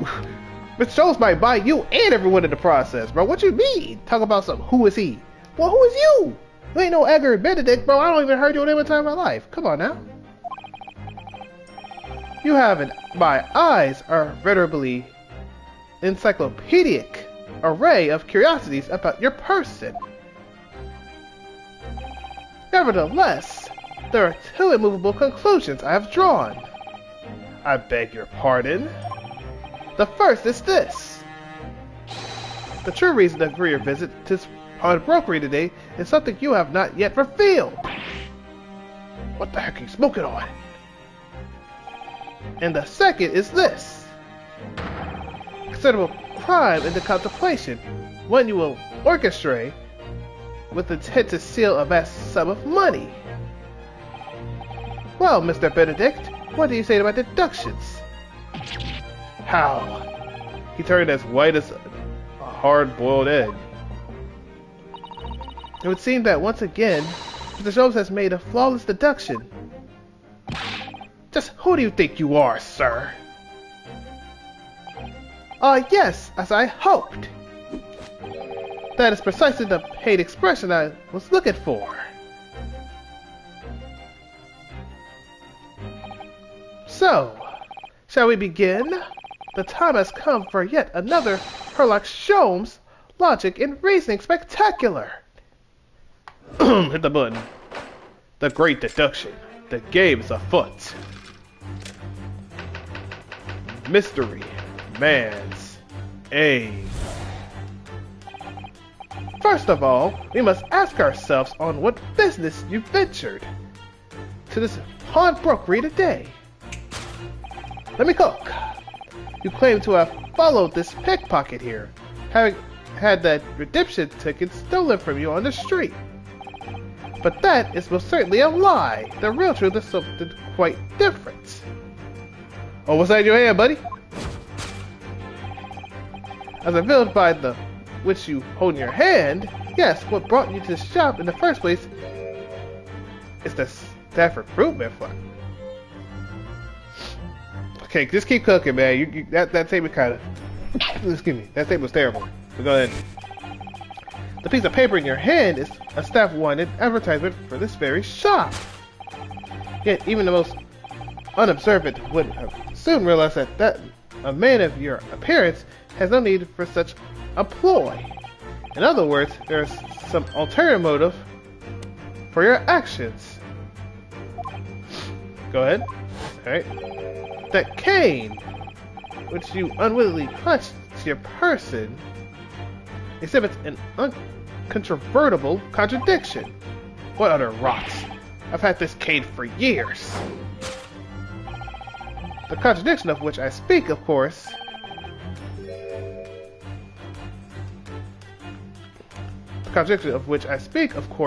the missing furrow in any walking cane would be terminated with a metal fuel to protect the wooden tip. And yet, detailed analysis shows the wooden tip of this stick to be utterly bare. Therefore, there is only one conclusion. The rod that you hold in your hand, which appears to be a walking cane, is in fact no cane at all. You recoil, sir. Is something wrong? And in your recoiling, you inadvertently facilitate the answer of the next conundrum to present itself. Namely, what is the truth behind this rod you bear? Yes, your reaction betrays the truth. The handle, which you evidently would like to conceal, is the key to understand this riddle you see. For the moment I saw it, my suspicion was aroused. What walking cane demands such a stout handle? Mused I. But of course, as I said, this is no walking cane. No, that rod.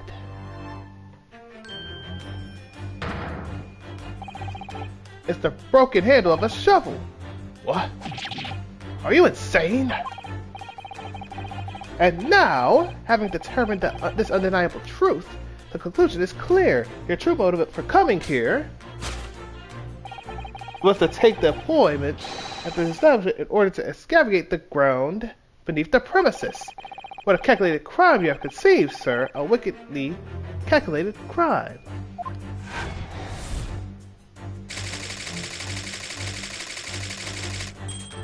Dude, that sounds the craziest thing out there. Great crime. Let him cook, I guess. This man's out here trying to cook, bro. He's like, no, I'm gonna cook. Hold up. Okay, is it all good? Yeah, it's probably... I'll let it be a little like, there you go. Now, Mr. Benedict, let us continue. Check quick thing quick. My controller needs to charge itself up a little bit when I get it straight. For we must now expose the details of this elaborate crime. You have in the planning. This is utterly absurd. You suggest that I, a gentleman, intend to excavate the ground beneath this pawnbroker with a broken shovel? What on earth do you propose I could expect to find there? I got the booze too. Some long forgotten treasure, I suppose. Save for such a fanciful theory. What possible reason could I have to do as you say? Shut up! Oh, but there's an ample reason. As you are only too well aware, Mr. Benedict. Ah, and your furtive glance is more telling than I could have hoped. What? Why do y'all do that every time? Just don't look. Let's consider what would motivate a man to infiltrate a shop such as this and covertly dig beneath its floor. The answer is revealed by the council note on the counter to which your eyes were inadvertently drawn. This letter gives notice of public works to be carried out in the local area.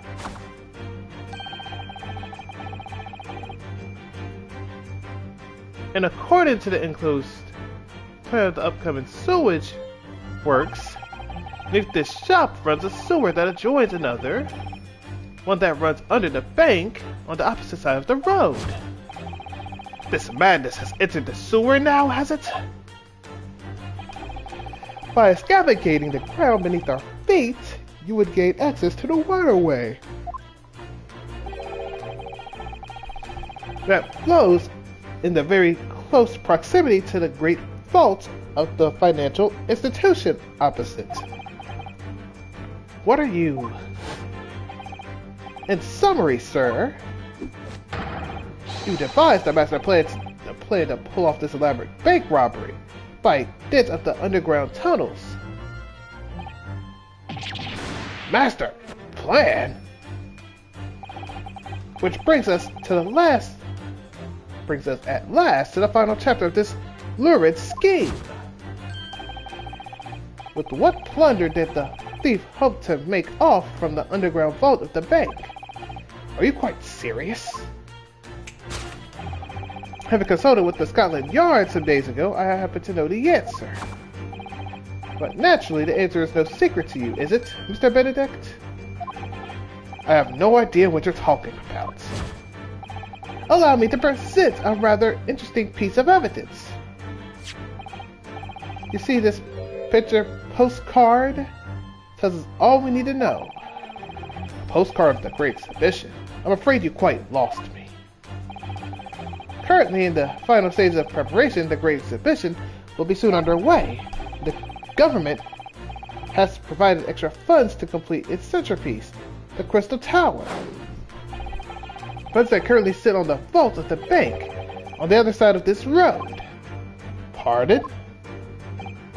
Yes, the considerable crime you have been contemplating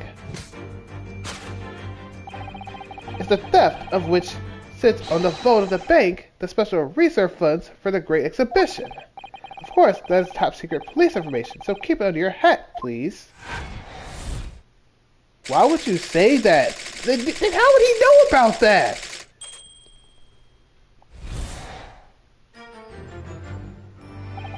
Thus concludes Herlock Sholmes' great deductions of this heartbreaking puzzle. Okay, all that is a whole bunch of nonsense. Mr. Sholmes, come here real quick.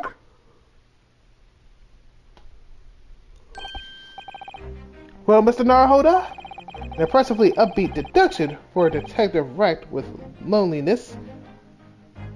Would you not agree? Was it true what you said about the bank over the road and what it has in its value? Indeed, though few know of its existence, it is one of the government's most closely guarded secrets. Gregson told me in the strictest confidence. But you just said, you just announced it to everyone here, rather loudly in fact. Ah! There's such a big secret. How would Mr. Benedict have come to find out about it unless he mentioned it to him, or he just revealed information? There can be only one explanation for that. Clearly it's because the man is a criminal. If that's the case, you said it's a government secret. I'm pretty sure if it was not a government secret, they would have waited and waited and waited and then did it. That makes no sense for him to now know it. Well, except now. He knows it now probably, but come on now. But what if he didn't know anything about the money in the vault? If he's a criminal as you said, then buying a brand new shovel is sure but to reveal the first thing that he's done now that you revealed the secret. Oh! Or if he doesn't, maybe Mr. Windybag. Well, he already has plenty of shovels here after all. Oh my life, I assure you I'm not so unscrupulous. Well, hopefully this has taught you a valuable lesson. Sense of information must be handled with the most utmost important of cares. This ain't it. You ain't it though. One can never be sure that someone privy to secrets won't disclose them. And when the word's out, it's out. Perhaps I'll think twice before confiding in you next time, Mr. Sholmes. An excellent idea, Mr. Narhoda. An excellent idea. Good job. You told me not to trust you. That's actually amazing. Thank you, sir. He's mentioned, never tell me your secrets, because I will reveal your secrets. Well then, Mr. Narhoda, you know what to do, I'm sure. Yes, let's listen to that great deduction again. And see if we can massage in the shape. Very well then, let us start once more from the beginning. And I'm using the bathroom. Y'all, give me a second. Give me a second. Let me use the bathroom.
bathroom.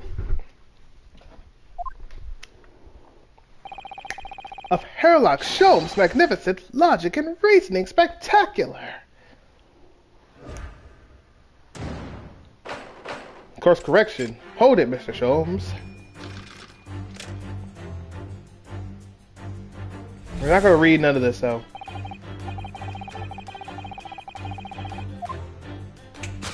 We're not reading it again, though. We'll read. We will read whatever we haven't read.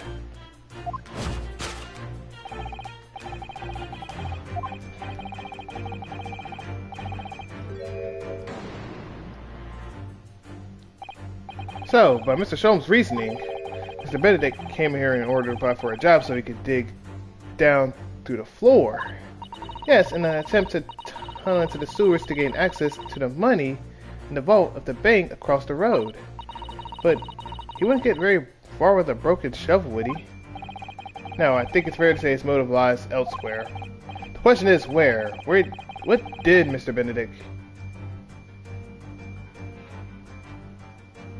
Well, what did bring Mr. Benedict here at this point in time? Okay, good. Alright, let's go ahead and just save it here. I'm going to just save it around here.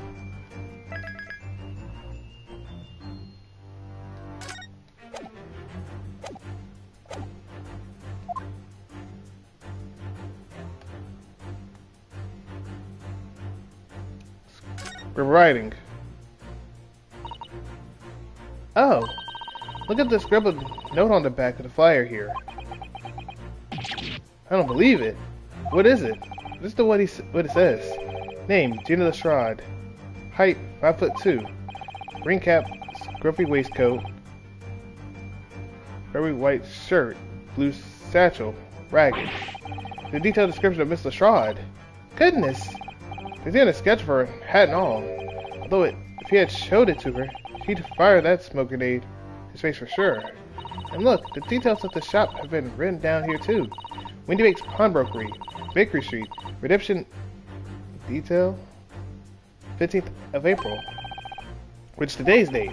Why would Mr. Benedict have all the information scrawled on the back of that piece of paper? Take that!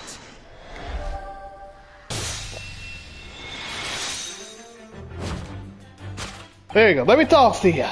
Yes, what brought you here to this shop in the first place is the info about Miss Lestrade. Quite so, my dear fellow. It would appear that the writing and sketch on the reverse of the flyer pertains to the pickpocket Miss Lestrade and to Mr. Windybank's pawnbrokery here. Ah, congratulations! You originally told us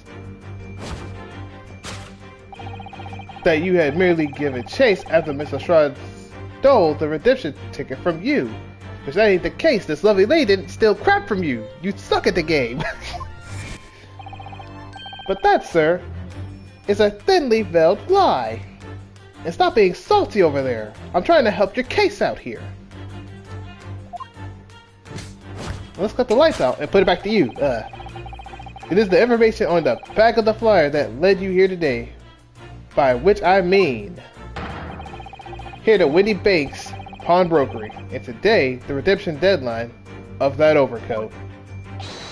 So you waited outside for the young girl matching the description you have written down to arrive.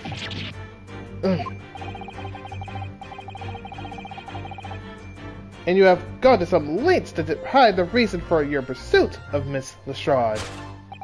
In other words, there's a... Okay, yeah, he got that. He got that. That's not on me. Okay, you got that. Go ahead. You got that, you good?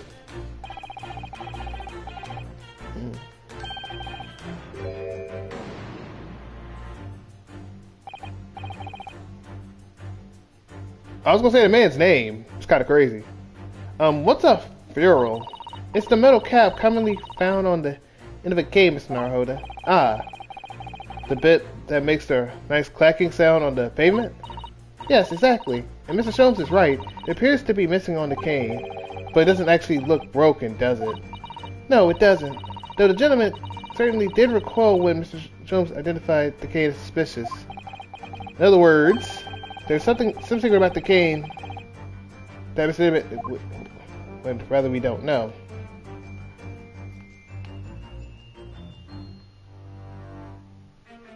Yeah, the initializing. So like the AG. Because for some reason, hold up. Oh, my bad. Look here, Misato. There's some letters on the handle. Ah, yes, those must be initials, I think. In the West, it's customary for people to engrave their belongings with the first letter of their names. Sherlock Holmes would be S, you mean? That's right. And the initials on this case, obviously. Oh. AG. Why does it feel as though that's not quite right? Take that! The initialing. I'm talking to you. The contradiction of which I speak is, of course, the initialing. A most astute observation, would you say, Mr. Edgar Benedict? It would be EB, not AG, like Aaron Gordon. We're led to believe, sir, that your initials are EB, not AG. Yet, in the most possessive manner, you have in your grasp a cane bearing the initials AG. Incontrovertible contradiction, indeed, would you not agree? No, you're wrong. This cane isn't. You said before that you had that cane for years. Yeah, congratulations. So, what happened to your name, bud? So don't try to tell us that you just borrowed it from a friend or found it in the park. In short, though you hold yourself to be a gentleman, you have withheld your true name. Did you rip your pants or something? Like, dang, that man ripped his pants. You recoil, sir. Is something wrong? I.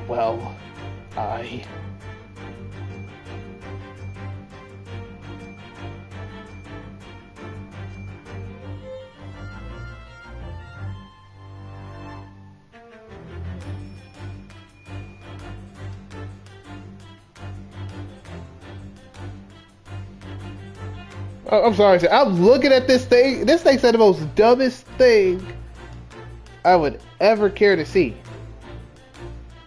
Like, what are we on about? But hey, we ballin' though. There you go. I will lie. Well, okay, yeah, there you go. There you go. We'll let him read it. Because I already read this part. I'm not going to reread it again.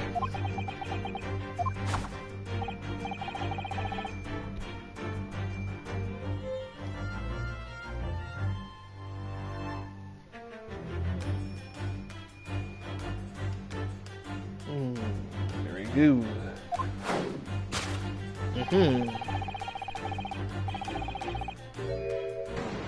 Okay, let's talk about that one now. Let's consider the bare bones of what happened here. Mr. Shaw had redeemed that fine-looking overcoat, and now a mysterious man has appeared, introducing himself with a fake name, and claiming that the overcoat belongs to him.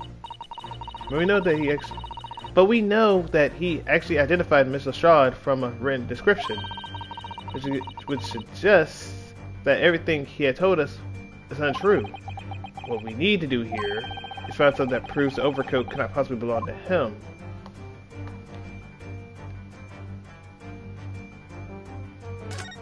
Split seam. There we go. Oh, the seam on the shoulder is coming apart here. Look. So it is. Do you know a moment ago when Mr. Benedict was surprised by something that was said? I thought I heard him make a rather strange noise. It sounded like a bit like a tiny growl. Now I think about it, it was probably the sound of the seam ripping open. If you look closely, it does seem very tightly fit. The sleeves are stretching to burst. He wouldn't have hope of fastening at the front. If I were to turn around, I'm pretty sure the whole thing will fall apart. But I'd like to see. Sorry? So, how could I make Mr. Benedict turn around? He's really given some thought.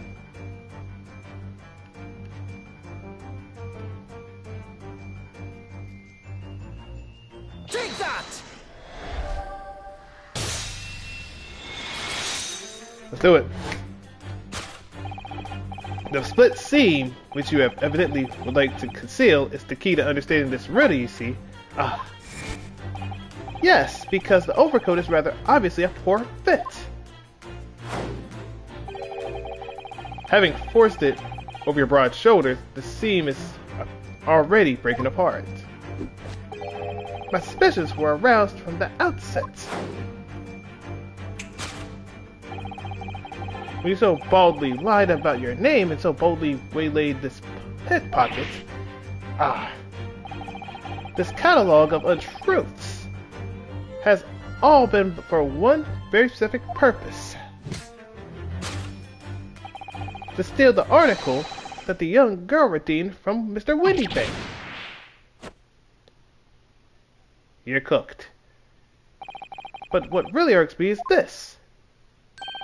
The considerable crime I initially imagined has been considerably curtailed.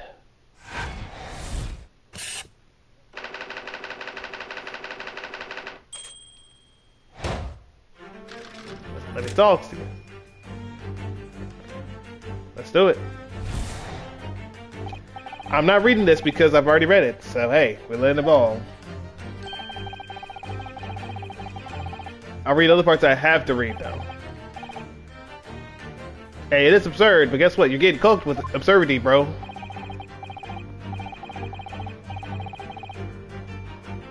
But you did steal though, so hey, give me that one.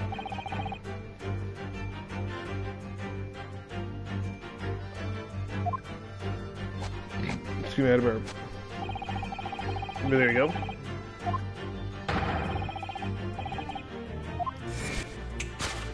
Didn't even know what the word he said was, hey.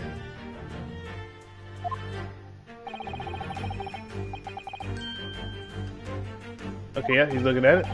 Okay, he's looking at something, and this is where he looks at the shovels, or he's thinking it's the shovels.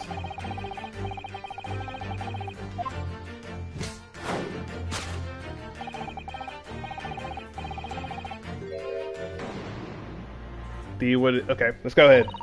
The direction of the deduction must change rather dramatically now, I think. Yes, no more talking of tunneling into the sewers. Which is a pity, because it all sounded rather exciting. Anyway, you cannot deny that this mystery gentleman did know the watchword. Yes, the professor. If you didn't know the word, Mr. Windybank would never allow you to read the article. Or looking at it another way. If you did know the watchword, Mr. Windybank would allow you to redeem the article, whether it was yours or not. So the question is, could this gentleman have found the watchword out somehow?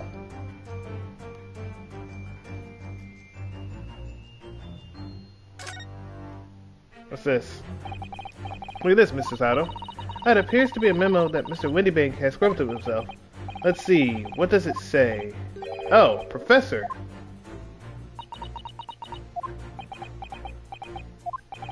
Mr. Windybank must have made a note to watch words the discoverers give him, or before their eyes. And an alarming clear script as well. Oh dear, I don't know where to look. Who knows what other secrets might see? So, do you make sure?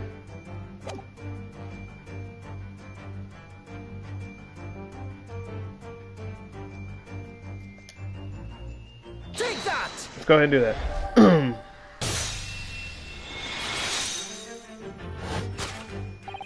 The method is revealed by the notelet on the counter to which your eyes were inadvertently drawn. Yes, the broker here follows the same procedure whenever a customer comes to redeem an article. He asks the customers for the watchword and notes down the response uttered on a notelet he has to hand. Then he consults his ledger and confirms whether or not the watchword matches that of the article in question. I would expect nothing less of a diligent pawnbroker.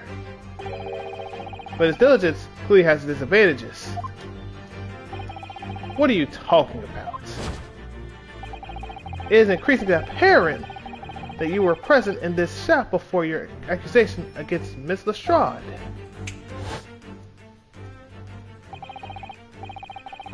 And it all likelihood, you followed her inside and then observed her talking to Mr. Windybank. Ugh, too bad these.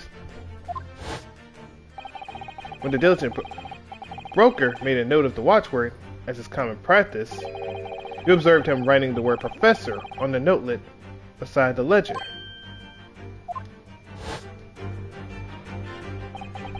And that, sir, is the master plan you devised distilled upon an article from the young Miss Lestrade. Master plan? Which brings us, at last, to the final chapter of this lurid scheme.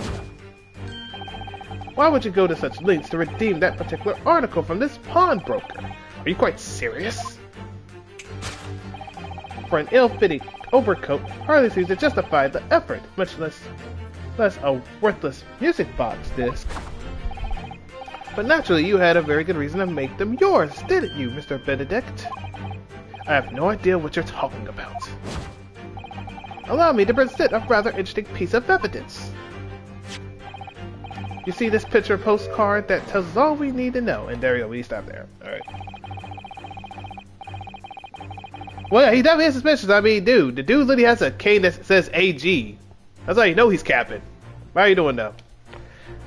The article we're talking about are the overcoat and the music box disc that was in one of the pockets.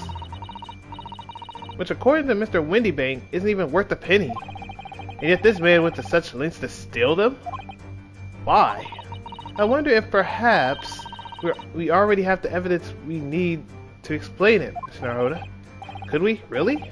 I'd better have a thorough look through all the evidence we collected so far.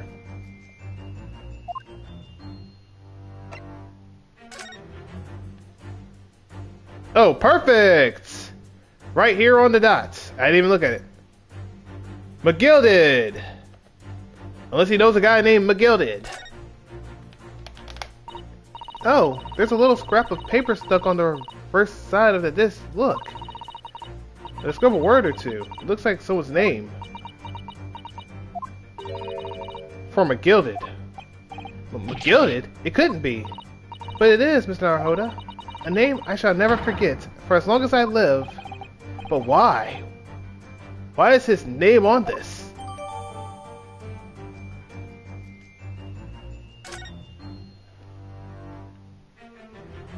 Okay, let me just see what it says real quick.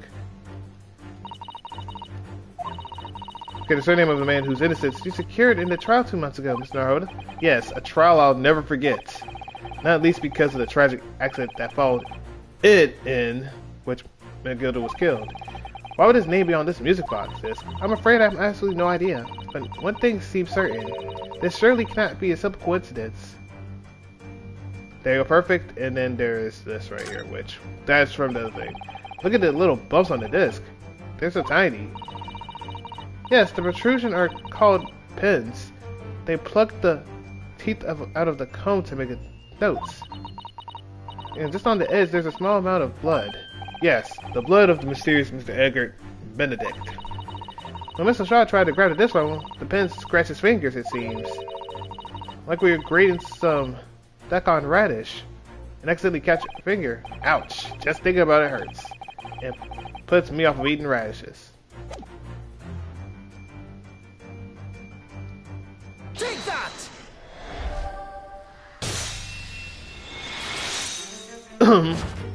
There we go, let's talk to you. You see, this music box tells us all we need to know. What's that on the back? It reads for Mr. McGilded, or for McGilded. Might as well say Mr. McGilded at this point. That man literally got bodied for no reason. Man's got bodied for no reason. We don't even know how old you are, bro. Crazy work. Ah. Yeah, so it ain't yours at all. Ah, Mr. Magnus McGilded. The unfortunate philanthropist who perished in curious circumstances at the Old Bailey 2 months ago. A prominent man in London, though his loan-mongering demonstrated a distinct lack of scruples. Indeed, that is true. So, You're an associate of his, are you? Or perhaps a subordinate? Mr. McGilda was a man of unusually small stature, in fact. He was precisely the right size for that overcoat you squeezed yourself into. Ugh. Your true identity remains shrouded in mystery, Mr. Egbert Benedict. But the final conclusion here is crystal clear. The reason you came to this pawnbrokery today... Let me talk to you. Was to retrieve an article left behind by the late Magnus McGilded. Yeah, so who really are you, buddy? Yeah, let us know who you are, though. Yeah. Yeah. Let me talk to you. Yeah. Deduction complete. Elementary. Indeed it was.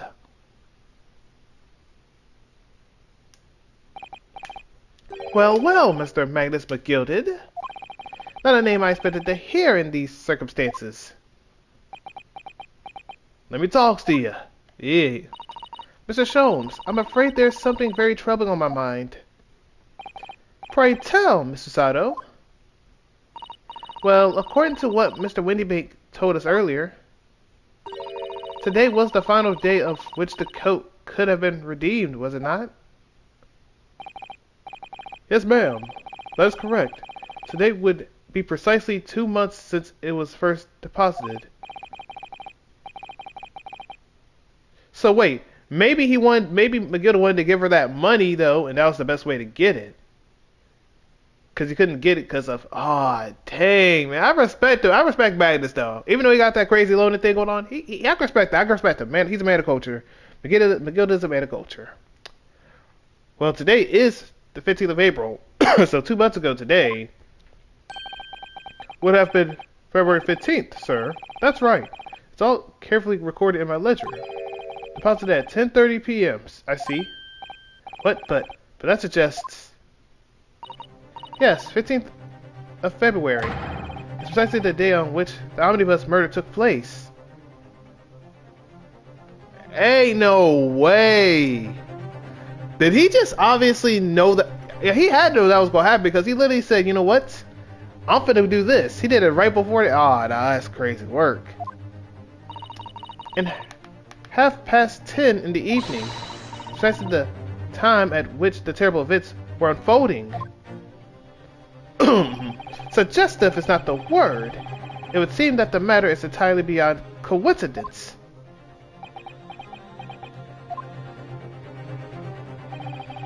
You are, of course, at liberty to make whatever outlandish deductions you choose. However, I must insist you hand over the music box discs now. Can we obliterate him? Can we like knock him out? Like literally, Windybank, go out there, get your revolver, boom, body or legs, make sure he can't get that gun, grab his gun, take it, and throw him in jail, big fella. Like, I'm not gonna get shot over by this loser right here, bro. I don't got no respect for this man. This man is called Egbert Benedict. Like, bro, I got no respect for this man. That's probably not even his name. I don't even know if that's even his name in the first place. Like, but come on, I'm not getting cooked by this supposed Chad out here trying to use a gun on me, trying to flick me off, bro. Like, no. I'm not getting killed by no man named Egbert Benedict, bro. I'm sorry. They better not cap like this, bro. Ain't no way.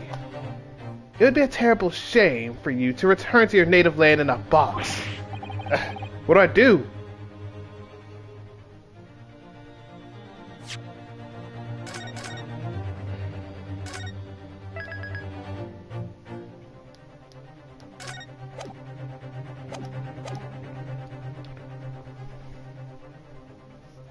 Okay, so, what's the choice here? Do I say, yeah, I'll never give it to you and get shot? You know what, we're gonna do it though. We already saved it anyway.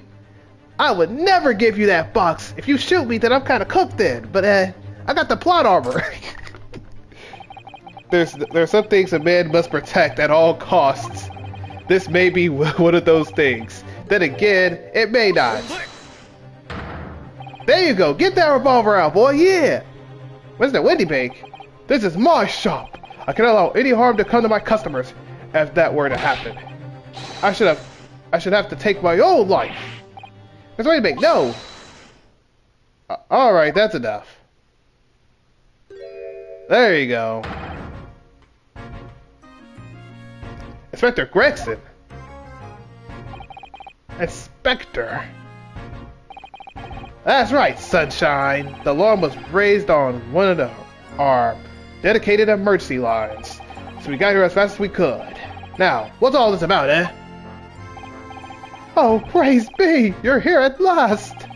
I was moments away from forfeiting my own life and my own very establishment. Now what are you gonna do? You gonna shoot me? You gonna try to shoot me? You shoot me, you gotta deal with them. It would seem you have the upper hand.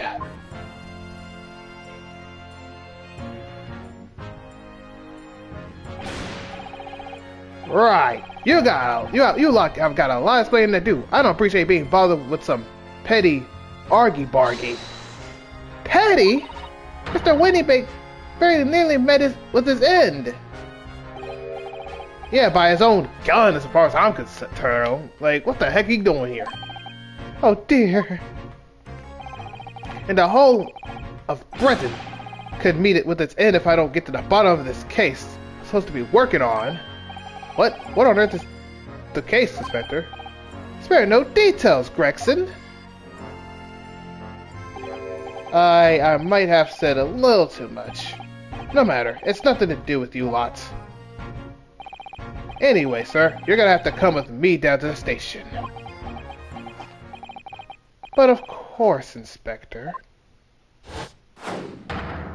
Ah! He's getting away! Get out there, lads! Wasn't a beat officer, too! Sir!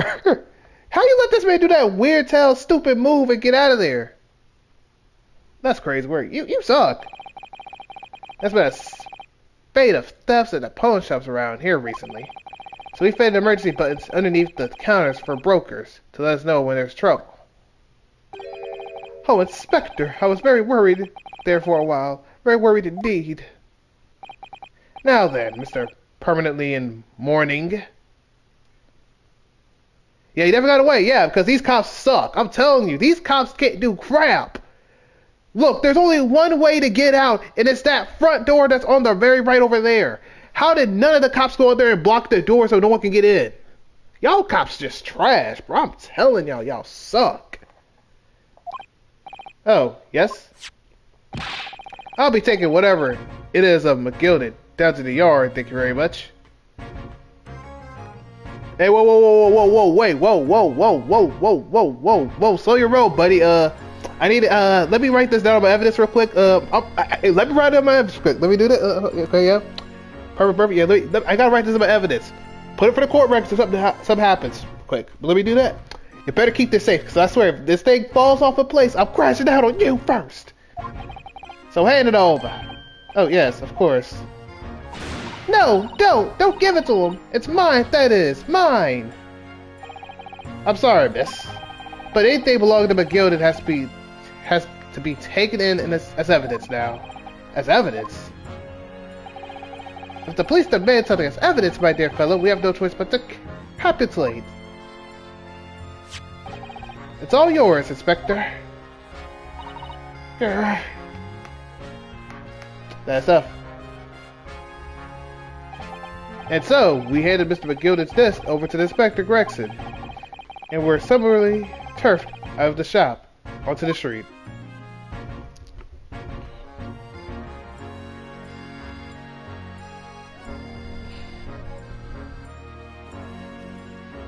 Do I keep it going, or do I,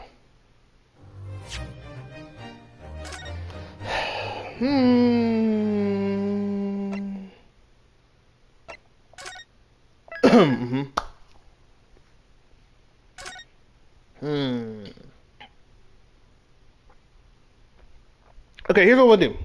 We'll see how I'm feeling about this. Let's keep it going to see how I'm feeling about it. And if I don't feel like doing it, we'll just put it to a good little weird stop. And I'm not gonna lie, I'm switching my controller real quick. I'm switching my controller. Give me a second.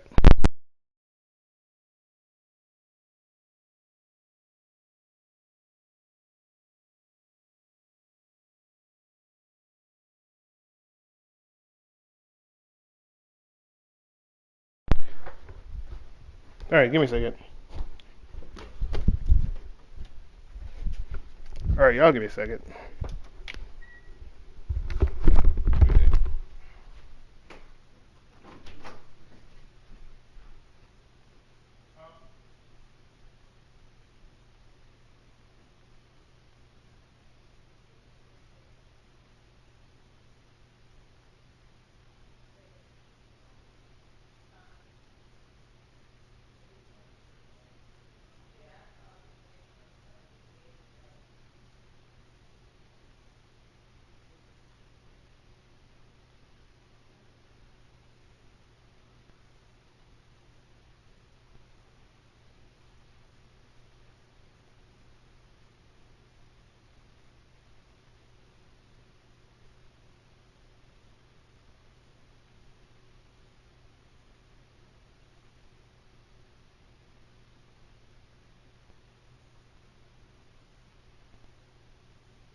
Where's it?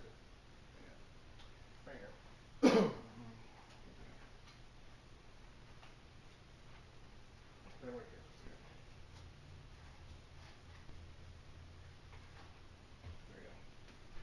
Right here. Alright, I'm back. You said playing on the controller? Yes, I am, though. If you see the buttons right there, I don't know if you can see the buttons right there with the square R1 autoplay option buttons, but yeah, that is, you know, control, well, console at least. That would be PlayStation at least, but that's past the point. 15th of April, Baker Street. See? That's why I hate grown-ups. All they do is feed you a pack of lies, then take your stuff from you. Oh, really, Miss Lestrade? Tell me, is that overcoat keeping you warm? What? Oh my, surely you were given that. Yeah, the deed let me keep it after I looked daggers at him for long enough. He went through my pockets and then said, "Go on then, Avon," for telling me to scrap her. Always pays off, giving people a look like you ate them.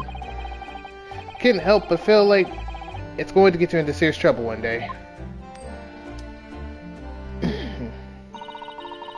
What I really wanted was that nice shiny disc of mine.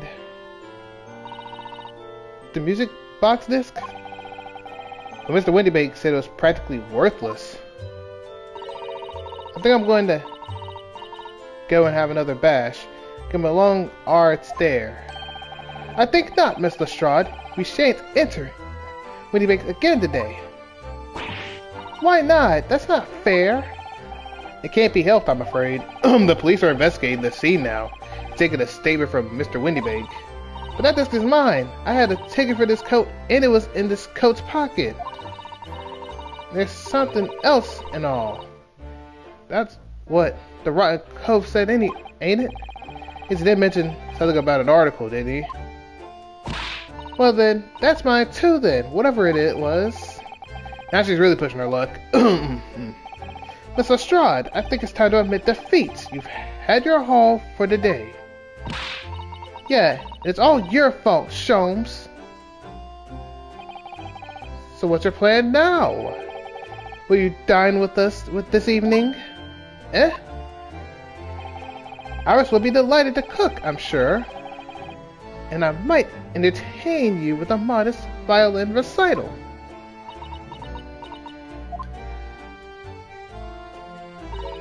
No time. Oh, why would I come around your place, eh? Have you lost your mind or something? Lost your head or something? Yeah, she wanted that disc. Oh dear, she's gone. Haven't reviled on me. Quite unnecessarily, I might add. I can't help but wondering. And perhaps she might turn up anyway. Interesting. Once she says she has a chance to come, I think she has a good chance to decide she'll come. Very well then. I'll inform Iris to set a place for our potential guest at the dinner table this evening. And one more thing. I should be glad of your company later too. Sorry? I believe I will have a rather splendid surprise to show you. Oh, how exciting! What is it? You shall have to wait and see, Mr. Sato. Until later, then. Okay, good. The question is, do I want to keep continuing? Actually, I'm gonna let my not control, but my phone decide.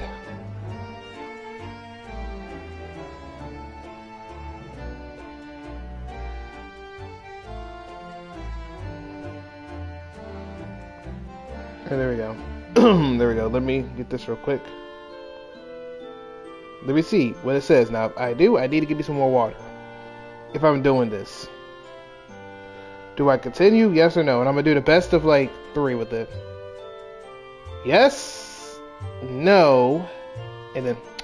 Oh my goodness. Okay. I'll try and do most of them of what I can do. I'm going to try and do the most I can do with it. I wanted it to actually stop, but I'm getting me some water. Y'all give me a second. I'll do a good amount of it. I'm not doing that. I'm doing a good amount of it.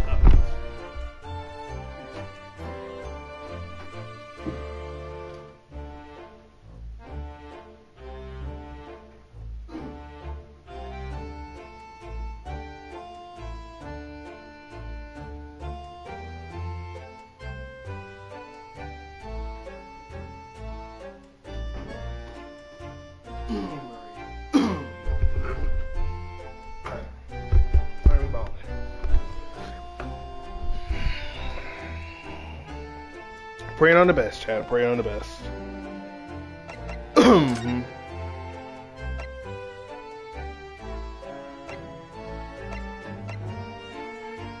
Actually, here's what I'll do. I'll just be here and have the other stuff there.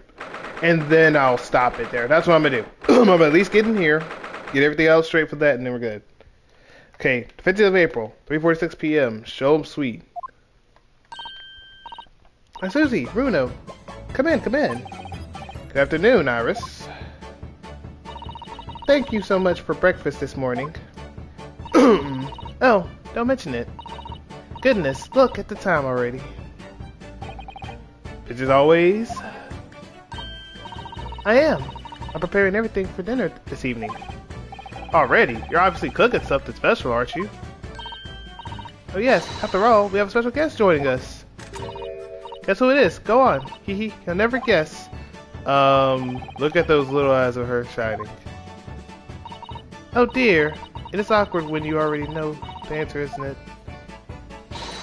It's Jenny! Isn't that exciting? Oh, what a surprise!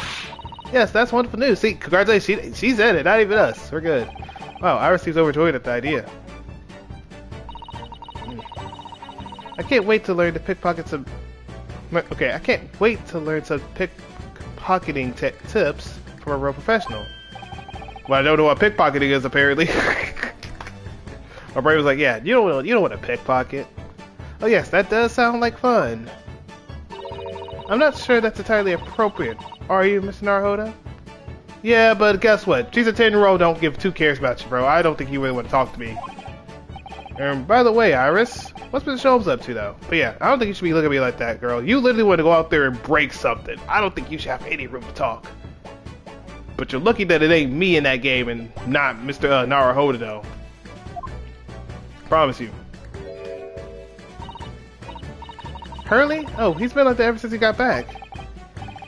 Hello, Mr. Holmes. I beg that you won't speak to me. Sorry? I don't know who you are, but kindly take your leave. As you can see, I'm not here. Brother, I don't know how to respond to that. I do apologize when he gets like that. He's completely oblivious to everything. Yes, I see. Really, he behaves just like a child sometimes. Hurley does. Mr. Holmes and Iris have something of a parent and child relationship, don't they? Except that Iris is clearly the parent here. Come to think of it, I wonder where her real parents are. What's the matter, Bruno?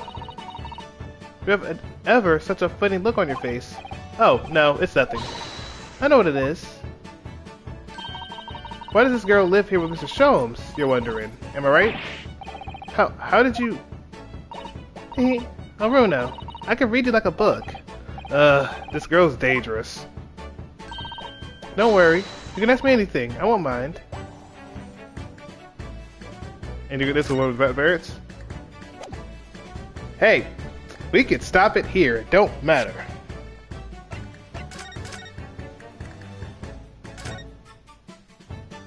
We're gonna save it here. So yeah, chat, we shall stop it here. I said I was going to do a little bit of it. I did say I was going to do a lot, but I will do a lot more of it tomorrow than doing it just straight up today trying to finish this whole thing. I'm not going to lie to you. But yeah, chat, we're going to stop here because look, around 8 p.m. Eastern Time Zone, I'm going to have to stream My Heroes Rumble and seeing how that goes. So we'll do all that good stuff around 8. But yeah, in this game, we will do it again, same time, maybe like 4, if not 3 something. See how it is. But yeah, y'all, I will stop it here and I will see y'all. Excuse me, y'all will see me tomorrow though. Peace and love, y'all. At least on